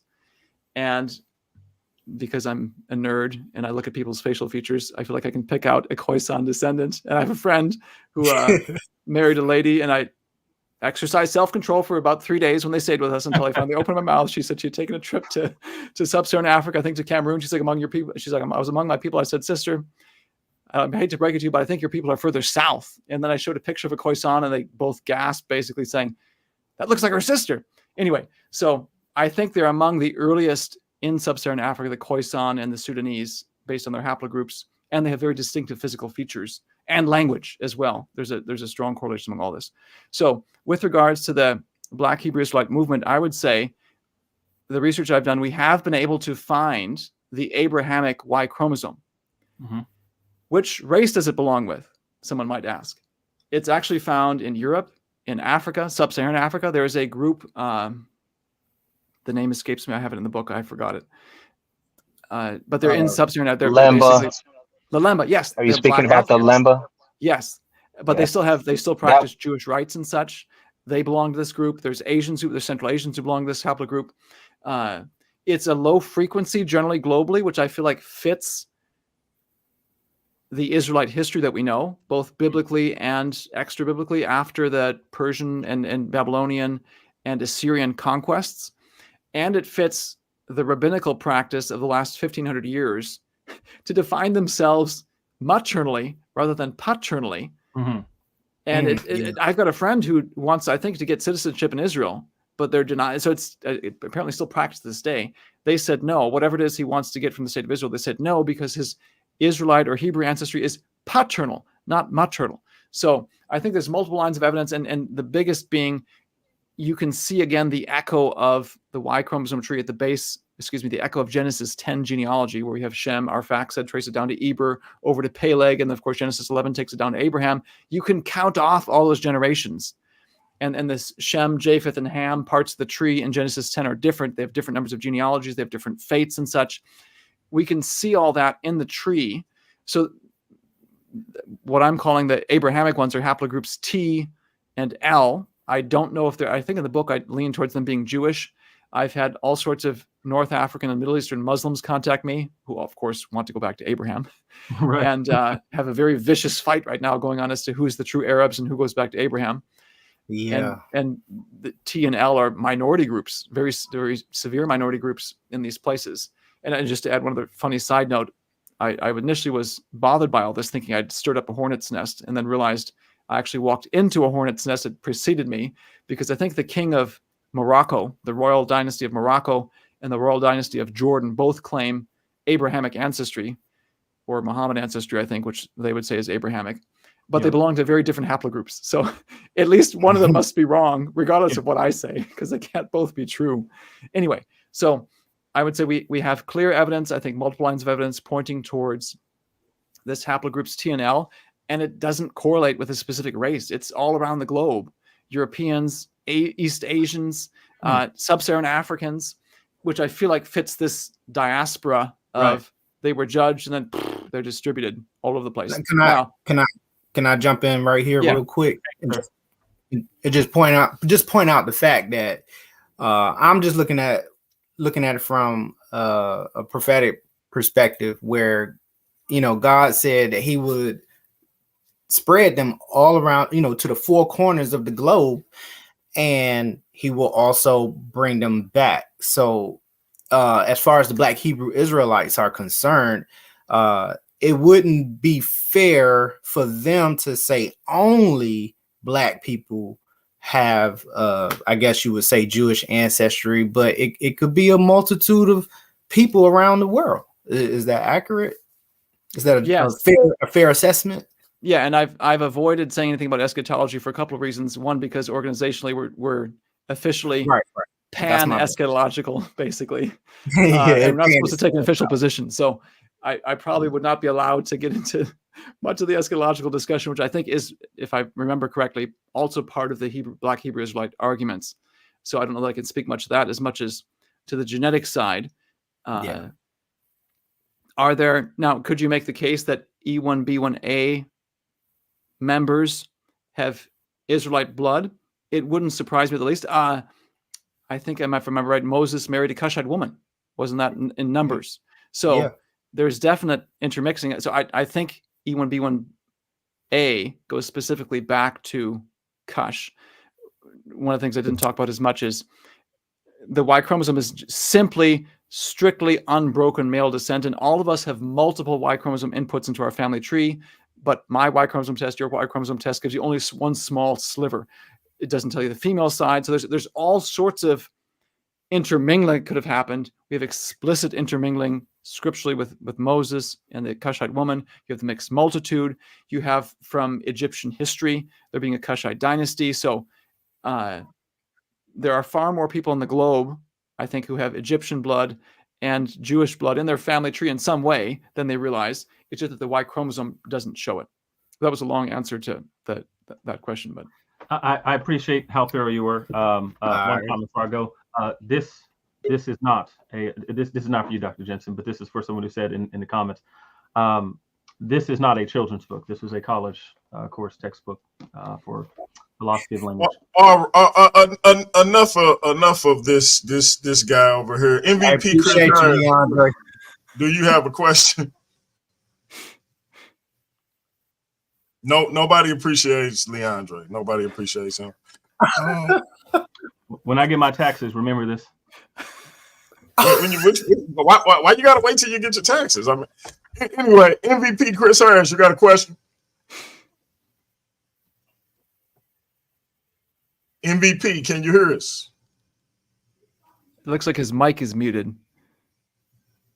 Unmute yourself, Chief.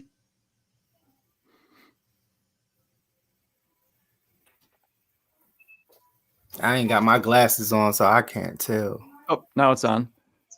Okay, can you hear me? Pianki, can you hear me? Yes, sir. Yes, sir. Can you hear me? Can you hear me now? Yep, loud and clear. My question to the gentleman is, okay, good. I know the gentleman is on here and he's speaking of the Israelites and their sojourn in Egypt, etc. I would first like to ask him quickly, because I am at work here. He speaks of Moses and the Israelites being in Egypt. My question to him is a two-part question. I would like to hear him answer this. If Moses lived and was raised in Egypt underneath this unknown king here, because the Bible never mentions what Pharaoh. Excuse me, can I talk I'm without any sorry. interference? You're right. I'm Thank sorry. you, because the Bible doesn't. Because the Bible does not say that. You're adding that. If Moses received this education along with the king, and he was learned under the king, and he was like the king's brother, what language did he write the Ten Commandments in? Because Aramaic was not even available yet, nor was the Hebrew language. Oh my God. Who are you wanting to What was- answer this? Him or me? What was your second question? My second question would be to you also is who would be the king or the pharaoh or Insut who suffered from the curses of the biblical Exodus?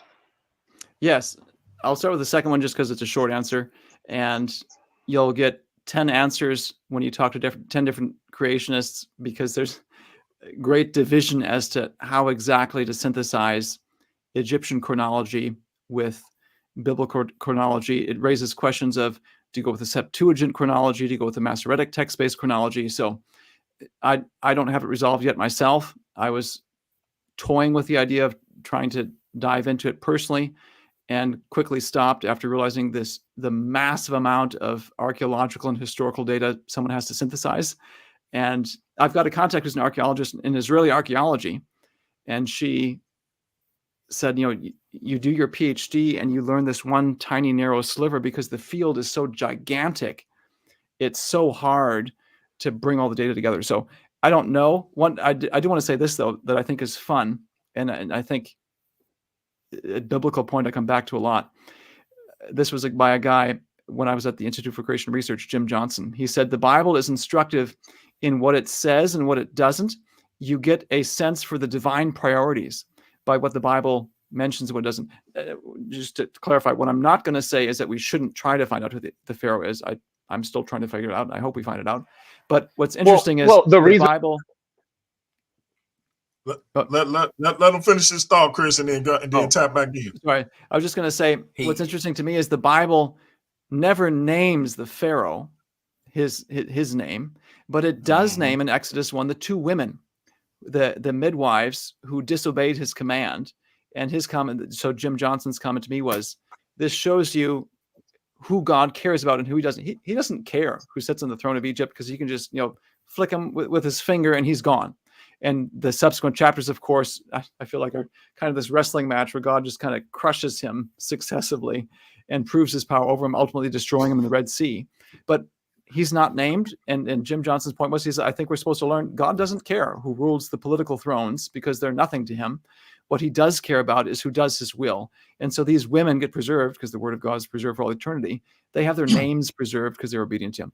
Now, the first question, let me remember it again, was with regards to, escape my mind because I got excited. Add something right quick. Can I add something real quick? King. Yeah, that was one of them. No, he said he didn't know. What was the first question again? What language did Moses write? Okay, the question was. Were you going to say something else? I wanted to add on to what you were saying. I did want to add on to something that you were saying, because when you're talking about biblical prophecy, how are you? You have one question you can ask. You're only supposed to be one question. You're asking two parts. And so what's the first question you had? Oh, the first question was, what language did Moses write in? Two questions. Oh, I'm sorry. I'll address the language question. This is another sticky one. Let me expand it into the larger question of the relationship between linguistics and Tower of Babel. And it's a point where it even divides young earth creationists. So I would say, if you read the Bible straightforward, interpret it plainly, that there was one original language at the time of Noah, immediately after the flood, when there were just 8 people on the planet. They're talking to each other, so it makes sense. They're family. And then they and their offspring, their descendants, decide we're going to build a tower to heaven and a city in disobedience to God's command to spread out. And so God forces them to spread out by confusing their languages. And I think that the men listed my position, and I don't have an explanation for every objection to this, but this is just my working position. My working position is that the names, the 72 or so names in Genesis 10, represent the initial ethno-linguistic units. Now, if you go to some place like the Ethnologue, which is the academic publication of the Wycliffe Bible translators, classification, categorization of the world's languages, over 7,000 world languages. Obviously, lots of new languages have formed since Babel, but they've classified the world's languages into about 150 language families. 150 is about twice 70, but about half the languages are all American, Native American languages. Okay. That's what I'm working on very heavily right now, and I suspect that number will be reduced. Okay, so I think as a good first approximation, language families is perhaps gets us close Dr. Jeanson, hold on for a second. Leandre, hey, mute your phone, buddy. Thank you. Okay. So I'm sorry. Go ahead. And once you're finished, I want to respond to MVP, and then we'll let Mudawa go. The language families seem like a good first rule of thumb. It's not a perfect rule of thumb, but it's a good place to start, and it gets us pretty close to what the names are in Genesis 10 and the language families in the globe. Now, here's what gets sticky. Today, in terms of modern classification, or what people today say about how languages should be classified, including ancient Egyptian and ancient Hebrew, the mainstream community puts ancient Hebrew, ancient Egyptian, and I think modern Hebrew, modern Egyptian in the same language family, Afro-Asiatic. Also, the Assyrian language, ancient Akkadian, I think is in the same language family. So if we take the rule of thumb, language family represents Babel unit. This then raises a problem because Assyria comes from one of the other sons of Shem. It's Asher. Asher. If you just do that word search for Asher, it's translated as Assyria and Kings, where I think it makes good sense to, just even based on extra biblical history. So they're a separate son from Peleg, because Abraham comes through Peleg, which is ultimately from Arphaxad, Asher's brother. My point is, Assyria is one of the Babel Genesis 10 names. Peleg, Hebrew, is going to be a separate Babel name. And of course, Egyptian is Mizraim, a whole separate son through Ham, not Shem.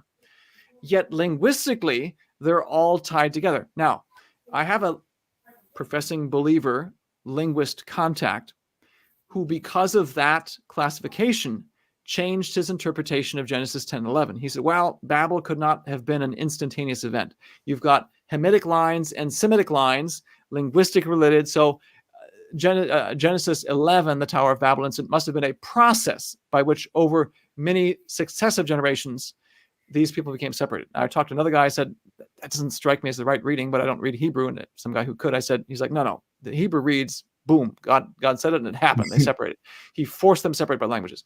So then why would there be similarities among Arabic and Hebrew and Egyptian and Akkadian? And my working hypothesis is, to pause that for a minute, use a modern analogy or a more recent analogy. If you look at, let's say, the history of the English language, there's things we've inherited from ancestors to English. Supposedly, Old English, which is the language of Beowulf, a poem that I can't read because I can't make it. It's a foreign language to me. That's the ancestor of modern English. So language has changed severely. There's things that have been inherited from Old English. I couldn't list them for you, but that's what's said. There's also language borrowing. And I can see this. My mother's German. I grew up speaking German, still speak German. And with modern technology, sometimes German doesn't invent a new word, it just borrows one. So, what's the word for computer in German? Computer. It's not a German word, obviously. So what's going to happen if the Hebrew speakers, which I presume was Abraham's language, I'm not paying attention to mainstream linguistics here, because I think every field needs to be analyzed. I'll touch on that once you're done. Okay. Every field of science and linguistics should be analyzed from multiple perspectives, and many fields are never analyzed from a biblical perspective. So even that, I think, needs to be carefully rethought, perhaps. You've got, I'm going to say, Hebrews, descendants of Abraham in Egypt under Joseph and the 12 sons. in Misraim's land, Joseph is second in command. How much are the Hebrew and Egyptian languages going to influence, borrow, and instruct one another during those centuries? And remember, Exodus 1 says the Egyptians lived in mortal fear of the Israelis because the Israelis far outnumbered them. So what was the day-to-day business language if the migrant population is far greater number than the indigenous Egyptians? You add to that, then Israel obviously has centuries, I think, of interactions with ancient Assyria. There is the final invasion of the northern tribes, but there's other interactions that precede it. You look at secular history, how much engagement there is in the Fertile Crescent. There's so much. I mean, it's the cauldron of political activity today and has been for millennia. So I have a feeling. So I guess the short answer to the question is, I suspect Moses had a form of Hebrew that he was writing in. There's the question, of course, of what was the original language that people spoke before Babel, and could it have been Hebrew? I don't know, but that's been thrown out there. So I suspect Moses is writing in a form of Hebrew.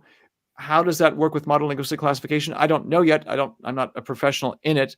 I just have seen some professional mistakes, if I might call them that, among even good Bible-believing Christians. So I'm like, did you think through what the Bible says about the history of these peoples together and how much they engaged and what we know about how languages change and borrow from one another? So maybe we should consider this possibility of influence by conquest or living together in the same area. Anyway, so I suspect it's Hebrew, and there's a lot of work linguistically, I think, that needs to be done in this field of Afro-Asiatic languages, and especially when we get to the ancient linguistics, that's where one's assumptions, mainstream versus biblical, are going to play a huge role. Well, just to back up what you said, as far as Moses using a form of Hebrew would make sense, because they have discovered what is called a script by the name of the Proto-Sinaitic, and the Proto-Sinaitic is a Semitic script, but like you said, it borrowed some, or maybe like one or two hieroglyphs as a form of a phonetic alphabet. This is where they now believe that the modern alphabet has stemmed from. They call it Proto-Sinaitic. They also call it Proto-Canaan, and it's older than the Phoenician, because years back they used to say what our English alphabet stemmed from the Phoenician. Well, it looks like the Phoenician stems from this Proto-Sinaitic script. And the only way that, I ain't gonna say the only way, but the time that they placed this Proto-Sinaitic script is around the 1700 BC. Okay, this, if I'm not mistaken, this is around the time that Joseph was in Egypt. David Rohl has suggested that perhaps because of his political prowess in Egypt, we're talking about Joseph, that he may have even created the Proto-Sinaitic script, or somebody associated with him, because they found this script in a cave in the Sinai Peninsula. So by the time, I say about 215 years after Joseph, we have Moses, who is going through the Exodus, bringing the children out of Israel, and God commands him to write everything that he tells him to write. Well, in order for him to write, he has to have a language, and the Proto-Sinaitic script was already in use by the time Moses came and the children of Israel came out of Egypt. And the reason why we know this is because of another discovery that they found on Mount Ebal. I don't know if you heard about that, but they found the Proto-Sinaitic on Mount Ebal, the mountain of cursing. You remember they had to go on the mountain of cursing, and then the other tribes had to be on the other side of the mountain of blessings. Well, Joshua built an altar on Mount Ebal, and on Mount Ebal, I think his name is Dr. Sterling. He's in Israel. He's an archaeologist, and he found the oldest rendering of the name of Yahweh written in Proto-Sinaitic. Remember what I told you about David Rowe and questioning the conventional timeline? Well, in the Bible, it talks about how the children of Israel built Ramesses or Pi-Ramses and those cities. David Rose suggests that that's an anachronism, but where he places and the research that I've done, he places the Exodus around at the end of the middle kingdom of Egypt, because I ain't gonna say because, but basically the Exodus would have been the main catalyst that created the second intermediate period. Why wouldn't it? If you got hundreds, thousands of people leaving Egypt at one point. Yes, sir. Real quick, we got Mudawa on. Mudawa, you got a question for Dr. What's up, Jeanson? Bianchi? Can y'all hear me? Yes. Yeah. Mudawa, Okay, my bad. You got a question for Dr. Jeanson?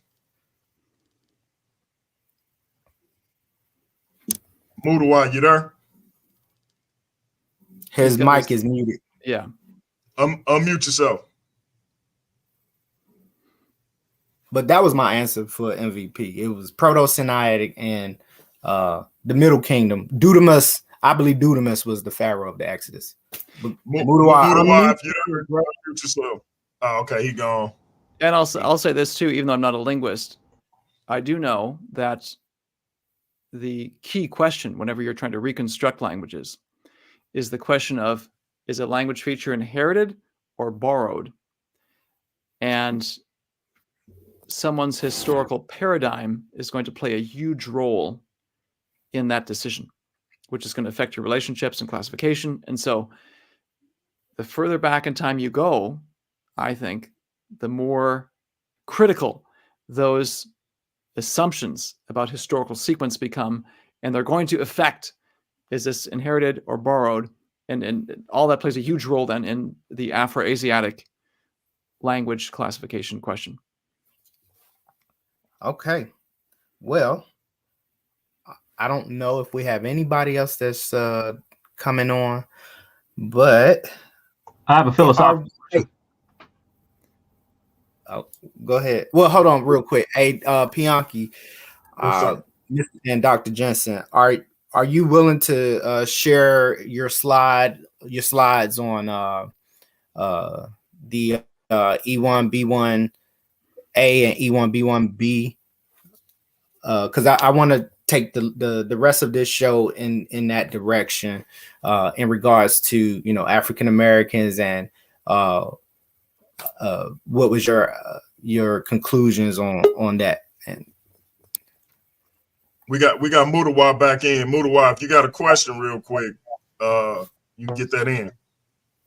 Everybody, what's up, everybody? How's everybody doing this evening? Hopefully everyone within earshot of my voice is doing well, your family's doing well, and all of that good stuff.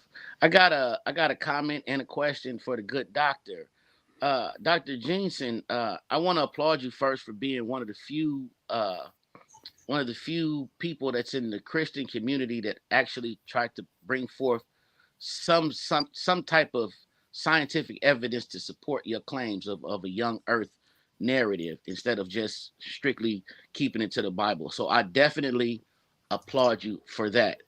Now, that being said, the team over at Answers in Genesis, you guys have a specific agenda. We understand that your agenda is saving souls. We know what the agenda is over there. Now, that being said, my question now is this, and it's a two-part question. The global academic consensus about the Y chromosome is that the Y chromosome is approximately 200,000 to 300,000 years old, and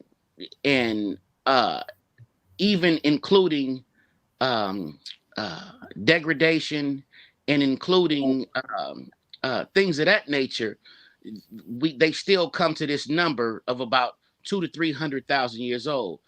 The first part of my question is, how do you reconcile the global academic consensus with your numbers of being 6,000 years or less? That's the first part. The second part is, with your model, most of us on this call being men of E1B1A ilk, what descendant of Noah, using your model, would you say that we are? Let's get it. Yes. So with regards to the first question, what about the mainstream consensus? That I would, so if someone from the mainstream was asking me, why should I believe you? I'd say, let's look at the evidence. Pretty much all the published data that we have, I would argue, as shocking as it sounds, point towards the young earth. If you measure, name is coming up the other side, so I use this hand. If you measure the father-son mutation rate, it's about 3 mistakes per generation. That gets you back to Noah in about 4,500 years. And again, even the mainstream community has kind of admitted this by filtering out that data because it contradicts what they're saying. I can look at global population growth curves. It's a, without getting the technical side, it's a test of whether or not this mutation rate has been consistent throughout human history. I can see the global population growth curve. I can see regional population growth curves. I can see the echoes of human history stamped in the DNA. I can see the Genesis 10 tree. So I'd say all this data that we have confirms this model. And beyond that, this model continues to make predictions that we can continue to test. And I don't see anything from the evolutionary community that responds to that, other than to cite the textbook saying I'm wrong, which I say, hey, that's a religious approach. So I don't see how they have an argument. And secondly, I'd say most of them have ignored this and are unaware of this. And maybe I'll make a third comment, and perhaps you weren't asking this, but I want to bring it up anyways. People often ask, how can what I'm doing be correct if so many people disagree with me? And I say, I go back to the history of creation science. Look what has been done for the past 40 years. It's essentially illegal to teach creation science in the public school system. So you've got a whole generation or more of scientists who've been taught only one view. They don't even know. They've never been required to read a creation science technical paper, never required to read a creation science book. They don't even know this exists. So how can they agree with anything but evolution? That's the only thing they're taught. Evolution in, evolution out. So I don't think there's, or maybe to put it this way, I've had reporters ask me saying this type of question. Not that you're asking this, but it's a fun question to think about. They'll say, again, if what I'm saying is true, how can so many smart people be wrong? Do I believe there's a vast global conspiracy, or do I just throw out science altogether? And I say, of course, two bad doors to walk through. I say neither of those doors. I don't walk through either of those doors. There's a third option, which is they've all been taught only evolution. They're not even exposed to creation science. And I've witnessed when people who haven't been exposed to creation science are exposed to it the first time, it's a very visceral reaction because it gets at their core assumptions about the globe. It hits them out of left field. They've never heard of this before. It changes the assumptions they've held about the universe. And what do I do with that? I feel like I do that personally when someone challenges something I've not been thought through or been prepared to defend. So I guess that's a short answer I'd give to the first question. With regards to the second one, E1B1A, I say goes back to Cush specifically. Why not back to Egypt, let's say? And I'd say because there's very few men on this planet who go back to Egypt. Egypt has been conquered for about 2,500 years. I think it's the Assyrians in the 600s BC who permanently bring an end. I think there were some other dynasties maybe briefly rose up. Then the Persians conquered the Assyrians. I may have missed the Babylonians in there somewhere. Then the Greeks conquered the Persians. Then you have the Romans. It's been Asians, and there's Turks eventually in the Middle Ages who conquered them. The Ottoman Turks late in history conquered Egypt. The Arabs, of course, Muslims conquered Egypt. There's been Asians and Europeans who've ruled Egypt almost continuously for 2,600 years. So I don't think it's any surprise that the line of misstream is at such low frequency in the world. It's haplogroup F, I think, which you can barely find at Northeast Africa. E1B1B you can find in Egypt, but that's, I think, due to the Muslim conquests. I'm trying to think what else. J1, I think, is in Egypt. J2, which is from Middle Eastern activity, not from Egyptian lineages. Anyway, so E1B1A comes from Ham via Kush. That's the vast majority of sub-Saharan Africa. That includes, so E1B1A is from Ham, and specifically via Kush, as is E1B1B, E1A, E2, A, and B. They're all from Kush. And actually, Kush is one of the most interesting branches on the planet, because from Kush also come haplogroups C, which is heavily Siberian, but also gets into the Pacific Islanders and the Polynesians. There are Native Americans who belong to haplogroup C. That was a migration that happened about the 900s AD. There's haplogroup D that comes from Kush, which is also extremely interesting because the third of the Japanese belong to D. Most of the Tibetans belong to D, but also almost all of the great Andamanese peoples belong to D. And if you've ever seen pictures, of course, of Japanese and Tibetans, they look like East Asians. The great Andamanese Islanders look like Black Sub-Saharan Africans, and they're all the same haplogroup. So something happened in ancient Kushite history that led to this diaspora all around the globe, which is fascinating. And E1B1B is part of that same history. And maybe just to tell the narrative in a linear fashion in summary form, Kush from Ham gives rise to haplogroup E in the ancient past. The earliest branch points from E are E1A and E2. Then later in ancient history, about the 700s, 600s BC, right around the time of the 25th dynasty in Egypt, which I suspect would have been the ancestor to E1B1A and E1B1B, sitting on the throne there. Then the Assyrians come in and conquer them. That separates them. I think the E1B1B goes down to Axum, which is where Ethiopia is, and there was eventually a kingdom that bridged the Red Sea, or the water there between the Horn of Africa and the Arabian Peninsula. And E1B1A, I think, eventually heads down towards Nigeria, where it then disperses within the last several centuries and becomes the dominant lineage in West, Central, and Southern Sub-Saharan Africa. Okay, beautiful. Now, quick follow up on that. Now, with that being said, about creation science, and according to the Abrahamic narrative and according to the young Earth creationists, we have a 6,000 year time frame. Now, if we're going to be intellectually honest about teaching creation science, shouldn't we teach the creation narratives of the better than 400 creation narratives that exist in the world? Or what makes the Abrahamic creation narrative get carte blanche to be the one that's taught to our children? Yes, that's a good question. I think it raises the larger question. I would rephrase the question, not that you said this, but this is what comes to my mind. How do we know the Bible is true? The reason I ask that is because I would say the Bible claims to be absolute truth. And so without error, that's my doctrinal position as well. Maybe what I'm getting at is it raises larger, I think, metaphysical questions of what should we do with the Bible? Is it inerrant? Is it, and Jesus makes absolute claims. I mean, I'm the way, the truth, and life. No one comes to the Father except through me, which would then disallow a Muslim way to God, a Buddhist way to God. And yes, it is true. There are creation narratives all over the globe. There's Native Americans who've got creation narratives. And that's a whole other story because I've got a bunch of contacts and we've got a project along those lines. So it raises the bigger question, how do we know the Bible's true? If the Bible's true, it refutes so many others. I think there are so many other creation stories because of Babel, where there was a known facts about how the world began. I think they would have had Genesis 1 through 9 at the time of the Tower of Babel, and had this knowledge of creation, of corruption, of a flood. And so when they dispersed, they took some of that knowledge with them as they went around the globe. It's been somewhat corrupted with time. I think that's why it exists.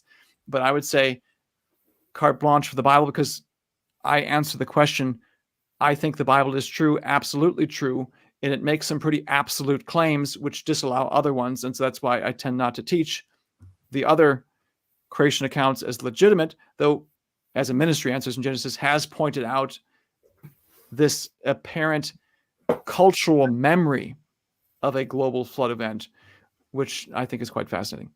Mm-hmm. Hey, Brother Mudawa, real quick before you leave out, let the people know what me and you got coming up, and we'll get that date out to them as soon as we figure out what day we're going to do it. Oh yeah, you let them know, bro. Are we going with the topic of the science versus, or are we going with the other topic? No, we're gonna do science and religion first, and then we'll do our thing at another time. Okay, cool. Yeah, we're gonna have a basic conversation about science versus religion. Well, not a versus religion type of thing, but can they coexist at the same time? Is there middle ground? Is the middle ground fair? You know, and basically the same question that I asked the good doctor. And if we're talking about science is science, and if we're talking about religion, we have to pick one of the 400 that we know of in the world. So which religion do we say that science is going up against per se? So yeah, it's going to be an interesting discussion. It's not going to be nothing adversarial. Just me and DMG are going to have a little sit down, kick back, and I'll probably have me a little cognac and enjoy the conversation with my good brother. Yes, sir. It really is gonna be my brother Mudawa breaking it down to me. I don't really have a lot to add. I just want the brother to come on and speak his speech, and then we'll open it up to the chat. If anybody disagree, they can come and disagree. If they agree, they can come and agree. So that's really what that's gonna be about. So, but I appreciate you jumping in, bro. You muted, bro. Before I get up out of here, thank you, Dr. Jeanson, for coming in and having a sit down with us. You know, I know you got a busy schedule, and it's rare that neophytes such as ourselves get to speak with someone with the academic accolades that you have, such as yourself. So, you know, we appreciate the conversation, and even though I might not agree with your position, I appreciate you coming and having a sit down with us. I'm grateful for the opportunity. I'm glad for your questions, and I'm glad for questions all over the map. It's a lot of fun for me. So I welcome the discussion, and like I said, I'm grateful to be able to do this with you all. All right, health, wealth, and happiness to everybody. I'm out. Yep. Peace, bro. All right. We got your favorite urban apologist, the one and only Nobody from Trust and Believe the Gospel. Good, everybody. How y'all doing? What's up, bro? What's up with you? Hey, hold up. Nobody. Hey, appreciate you for keeping the lid on this, bro. Oh yeah, I ain't gonna spill the beans. Wait. My little brother knew about this? Come on, man. He ain't the only one right now. Hey, Negetee, I'm gonna tell you right now. If Leandre knew, our friendship is over. I was the first one. They gave me $5 to say I didn't know, but so I'm gonna earn my $5. I'm talking about a while ago. I ain't talking about like this week. I'm talking about like what when we talk about this, it was like a month. Man, months. Last year and this year. Yeah. Go ahead, bro. I'm sorry. Oh no, you good. I just wanted to I jumped on the show because somebody asked me in the chat to go ask the linguist that works up here at my job. Was it what was it? The young guy, was it dramatic or Indo what? Oh yeah, it was because Dr. Jeanson had said he had made a reference to English being an Indo-European language, and then Chris Harris said that was incorrect in Germanic, and so I responded back by saying that that's in the same language family. So yeah, I wanted you to ask the linguist there who works with you that same question, because clearly Dr. Jeanson said it was wrong. Right. He said that the dramatic falls up under the Indo, so it's an Indo language. Dramatic is under the family too. So it was like, okay, but that's all I was the one that asked in the chat about the Kaham, and I realized that Negetee had already asked you the question. Even though I didn't get to hear the answer, I just played the video back to hear what your answer was about it. But that was me to ask you that question about the ham and the Kaham and all that. So, can I ask my philosophical question now, since everybody else got 19 questions? Go ahead, bro. I don't even understand why you are still here, sir. Dr. Jeanson is still here, so I wanted to. Anyhow, Dr. Jeanson. And as you can see, Dr. Jeanson, this is a big deal for my platform. Hey, sorry. Hey. And so if you see us acting like little kids, this is why. But go ahead, Leandre. So I have a more philosophical question about what your particular reading of Genesis. Doing some readings in sort of ecotheology, and as to what your particular view is on what the state of man was. Basically, do you believe that anthropocentrism, the sort of man-centered world, was the state of affairs in Genesis? Was it more, ecological? Was it more biological, like, regarding the biosphere? Do you have a viewpoint on what the state of affairs was prior to? If you could elaborate on the question, I don't think I quite follow yet, and it may be because I'm not philosophically informed enough. So. Yes, sir. So well, basically, and it's really awesome too. My one of my professors, he and Nathan Carson, Dr. Nathan Carson, Fresno Pacific University, he and theologian and philosopher Steve Boomer Prediger, basically they're just, there's an edited volume anyway that they have coming out, but basically it's on the creation story, but it's basically in response to what they see as the degradation of the world. And one of the main points that they focus on is the Genesis passages about subduing the world. So they make a big deal on this, and what they call anthropocentrism. So where you have a man-centered world where man is like the crowning jewel of creation. A lot of the people in ecotheology who are concerned about the world, global warming, that sort of thing, and mass extinction, they view, a lot of them view Genesis as necessarily problematic because they think it teaches a man-centered view, and other ones think that it's particular renderings of, or readings or interpretation of Genesis that teach a man-centered view. And so in response, there are two main responses. One is a sort of ecological view, to where you sort of have to view everything as pretty much on par, like dirt, for example, on par with human life because of the necessity of sustaining everything via plant growth and that kind of stuff. And then the other one is basically it's biological, where basically things in the biosphere, all the things that are alive. And so there's all of these different views now that are popping up in philosophy and theology that basically are asking the question of what the state of affairs was prior to the fall. So I didn't know if you had any thoughts or opinions on that, but that was my basic question. That helps. Thank you. And I'll try to answer it this way then, and it may hit the specific debate or it may miss it. So if it misses it, you can let me know. I would say the larger theological perspective I have in Genesis 1, and then as it carries over into 2 and 3,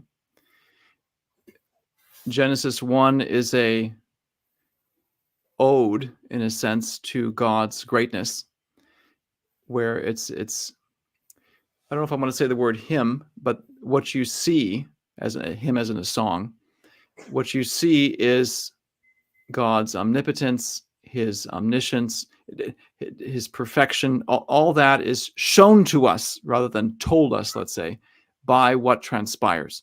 So everything he does happens exactly as he intends it. There are no mistakes. He's not like a human engineer who has to do things over because he got it wrong the first time. Everything happens at his command. He thinks everything up ahead of time, and it boggles the mind to try to comprehend all that God thought of when he spoke the universe into existence.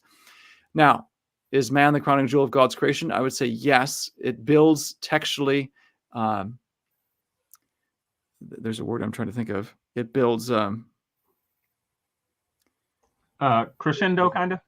Yes, but I'm literarily was the word I was trying to think of. It builds literarily towards man being the crown jewel, and God says, let us make man in our image. So God, before that point, is clearly the sovereign creator, all-powerful creator, and he delegates only to man and woman, not the other creatures of creation, a measure of creativity in being fruitful, procreativity. We don't create from nothing like God can. And a measure of reign and rule by making man the ruler. Now, I feel like one of the distinctive features of the young earth view is the insistence on there being no animal death, or nefesh chaim, whatever the Hebrew word is, living things dying, before Genesis 3, when God curses the ground and the earth. Right. For a number of reasons. one of them, you could make a meta-narrative reason. The whole Old Testament structure, especially from the Mosaic covenant onward, sin has to be covered by bloodshed. Animal death is a sad thing, but necessary in a sense to cover man's sin, all pointing towards the final sacrifice of the God-man Jesus, whose blood covers our sin and turns away God's wrath. Amen. If animal death, if you try to fuse evolution, because that's the context in which professionally I'm always having to engage the topic, evolution for millions of years puts millions of years of animal death and suffering before Adam and Eve's sin. And I'd say, no, end of Genesis 1, God gives them plants to eat. So man is to have dominion. He is perfect without sin. He is to steward what God has given, steward the earth to God's glory, to enjoy it and to enjoy God through it. Eden, I'm told, I thought I read, means pleasure. So God creates a pleasure garden, but it's not a sinful pleasure. It's a fully self-controlled enjoyment of God and what he's created. And in stewarding it, God commands him to work the garden. And all that is shattered when Adam and Eve disobey.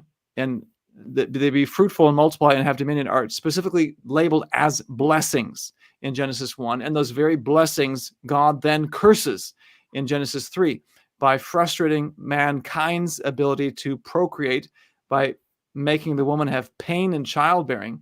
So it'll be unpleasant. What's a blessing is turned into a curse.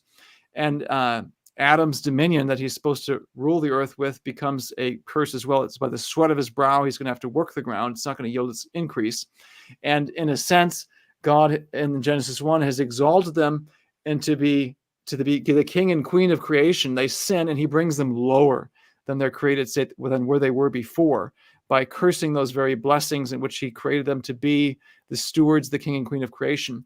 And I'd say this sets up, though, a tension that the rest of Scripture then resolves, because when you fast forward through the Old Testament and into the New, there are hints that things are going to change. So it begins, I'd say, with Genesis 3:15, where God promises to the serpent that not just crawling on his belly is what's going to happen, but that a singular male offspring, is the Hebrew, is going to come from the woman and crush his head, which would be a fatal blow. And the implication, I think, in context is that things are going to return to the way they were, if not better, because when the serpent's introduced, things are bad and going downhill, and Adam and Eve are going to die someday, and they're kicked out of the Garden of Eden.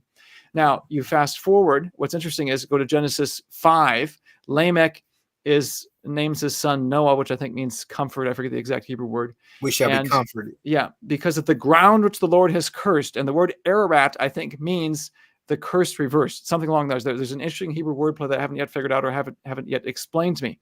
Fast forward to, and I forgot to bring something else in. God's rest is mentioned in Genesis 2, not because he's tired, but because he can. We don't take days of rest. I mean, we work 5 days, typically, maybe 6. Mankind has tended to take a day of rest because we need it in a sense. But God takes a day of rest because he can, because he's in sovereign control. Nothing goes wrong. He doesn't need to go fix things. He can just sit back and have it be a thunderclap of applause to him on that 7th day. And that's also, in a sense, prophetic. As you read on in the Old Testament, even in the Mosaic, in Deuteronomy, it talks about coming to the promised land as rest. But then the book of Hebrews says there's a rest still coming, because if Joshua had given them rest, he would not have spoken of another rest in Psalms that is still to come. And even in Psalms, other Psalms, David is seeing the future and prophesying. Psalm 8, O Lord, our Lord, how majestic is your name in all the earth. Who is man? I'm skipping ahead some of these verses, that you're mindful of him. You've made him a little lower than the angels. You've crowned him with glory and honor, and put all things under his feet, which Hebrews quotes and says, we don't see all things under his feet. Obviously, the world hasn't changed. It's still hard to do work. Women still have pain in childbearing. So what is David talking about?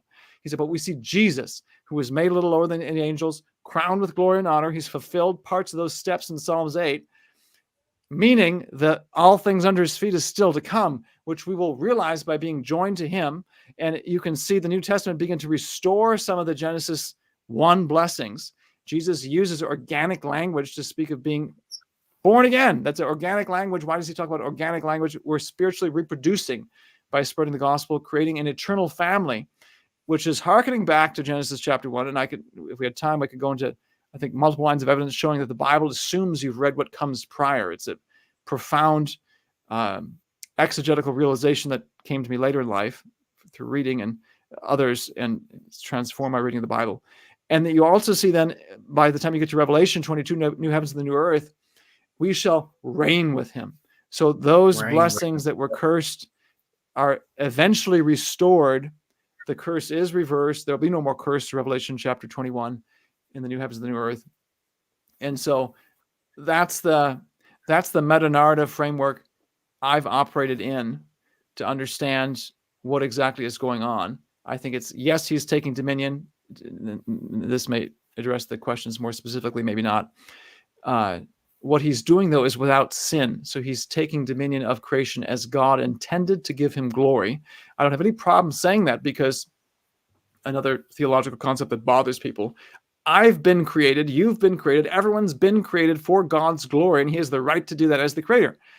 That's very non-man-centered. It's God-centered. We live in a God-centered universe where everyone is commanded to give God glory. Romans 1, the fundamental sins of mankind are not giving him glory or giving him thanks. And because of that, God gives people over to all sorts of other sins. That's what's going on in the world today. So I have no problem saying mankind is commanded to have dominion, because God has dominion of all things. And we're to reflect his glory by taking proper dominion of all things. There was no bloodshed of animals and such in the beginning. They're commanded plants to eat. And so that's what I take, I guess, to environmental discussions as well. Well, thank you. I appreciate that. If you get real quick, that family thing I was telling you about, I actually got something I need to write to, to contribute to what's coming up. So I'm But I want y'all to continue. But before I leave, we got MVP Chris Harris back. So did you have another question for Dr. Jeanson? Unmute yourself, MVP. Yeah. I wanted to make a statement about the Indo-European Germanic branch. Yes, they are right. It is an Indo-European language, but to be more specific, it is a Germanic language. So when the good doctor said that it was Indo-European, whenever you say Indo-European, that's very broad. That could be referring to a number of languages that is within that area. But when you say Germanic, you can go into the historical account on how the Anglo-Saxons began to invade certain parts of the world and spread their language. So next time you try to attack me and my scholarship, do it in a debate platform. Very immature. Okay. What? Don't do that, man. Don't do that. Don't do that. What? I think he was talking to Leandre for real. Yeah. No, I was talking to Leandre when I said don't do that. He know what I'm talking about. No. Yeah. Hey, I'm just Doctor, following rules. you want to answer MVP's question? I don't think he was talking to me either, but Dr. Jeanson, once again, I have a family situation, and I mean I can say it on air. My uncle passed away, and I'm sorry to hear. Yeah, I appreciate it. I still wanted this show to continue, so I am going to make my exit. I have some things that I need to help out with and contribute to the upcoming services and things of that nature. But I would like for you all to continue if you still have time. And Negetee, hosting duties are now on you. You should probably kick Leandre off. He is disruptive. He is a menace. I changed his name to DMG's Headache for a reason. And with that being said, Dr. Jeanson, please come back. You are welcomed anytime. And Negetee, I appreciate this. I can't tell you how much. Same thing for you, Dr. Jeanson. Leandre, despite being a headache, you are my man. And I don't appreciate. I look. I make baldness look good, so I don't mind you stating the obvious. But again, y'all continue. I'm right behind. Y'all continue with the show. I appreciate it. Cap 10K, come in if you got a question for the good doctor. And I'm gonna go ahead and take off. But again, you are welcome anytime, Dr. Jeanson. Thank you again. My condolences on your uncle's passing, and again, my gratitude for the opportunity. Definitely. Definitely. Dr. Appreciate it. Jensen, I just want to say, if you ever get time, there's a wonderful movie called Making Peace with Creation. The philosopher and theologian Lauren Wilkinson. Really awesome thing. So, like, if you put it in on Google, it'll bring up like Regent College. But yeah, it's a really awesome film. But basically, like framing, part of what the issue is with respect to Genesis and creation. But yeah, just when you got time, I know you're a busy man, but that's just. Let me. I'm going to forget this, and I want you to send me that by email. And if you go to, I was trying to think here, if I do a share screen, I don't know how to do a share screen. If you go to ancestsandgenesis.org/go/traced, which is just the name of the book, there's this online portal, which I think is how Negetee got in touch with me. Anyway, if you'd send me that reference, absolutely, then I'll forget it after I'm done. Otherwise, okay, yes, thank you. I go to y'all website all the time, man. Answers in Genesis. Yeah. So it is getting kind of late on my side too, and I think you already hit on the main point that I really wanted to point out, and from what I got from reading your book so far, especially on the chapter Still African, I was really shocked to see that Arab Muslims and us, African Americans, have a common ancestor. That is wild to me. But as I was telling DMG that, this might hit home for some people that will listen, like the Black conscious community, because they like to tout that, our ancestors were the Egyptians and stuff like that. And a lot of times, we as Christians, we kind of attack them on that part. But over the years of doing this type of research and reading, I realized that there may have been some validity to those claims. And I think, for what it's worth, in the Black conscious community, to see that, okay, even within the Christian community, we have found at least a middle, a common road, or a middle road where we can meet up and say, okay, what y'all believe about our ancestors is true. You just have to fix your timeline, and the biblical timeline is the best route. And in that revelation, you'll see that our history has meaning, and our future has an even better meaning, because God has his eye on us, not just us, but mankind as a whole. Amen. So if you don't have anything else, Dr. Jeanson, nobody, do you have anything you want to say? No, bro, I don't have anything else I want to say. I do want to say I appreciate you for coming through, Brother Jeanson. Again, somehow I have ended up on you all's website several times in my life, just to go read stuff or get something cleared up, and things like that or whatever. So again, I just want to echo the same sentiments as my G. And we really appreciate you for coming through, and you're welcome to come back at any time. Thank you. I'd put something in the private chat because I'm too technology dumb to know how to put it in the regular chat. But I put a website for folks to get in touch with me. I set this up. There may be viewers who've taken genetic tests or whatever. ancestsandgenesis.org/go/trace. If you could copy and paste that over, maybe there it is. Okay, thank you. That'll appreciate it. Go to that page, then you scroll down. There's a box, name, email that goes directly to my inbox. I've had over 1,000 people contact me. Hey, I've taken a test. What does this mean? Or what's the history of my people? It's a lot of fun, and I want to reiterate: this research has the potential now to be able to tell for African Americans a full history from here across the Atlantic, and then detailed history. I don't know that we fully have it yet, but I would love to go there. For the peoples there, and connecting all the way back to Northeast Africa and then back to ultimately Noah himself. So it's a lot of fun for me to engage that way. And so if anyone has questions, or like I've said, they've taken tests, or I've got my family tree this far, now what do I do? I'd be delighted to try to help any way I can. Roger that. Roger that. So with that being said, again, Dr. Jeanson, I really appreciate it.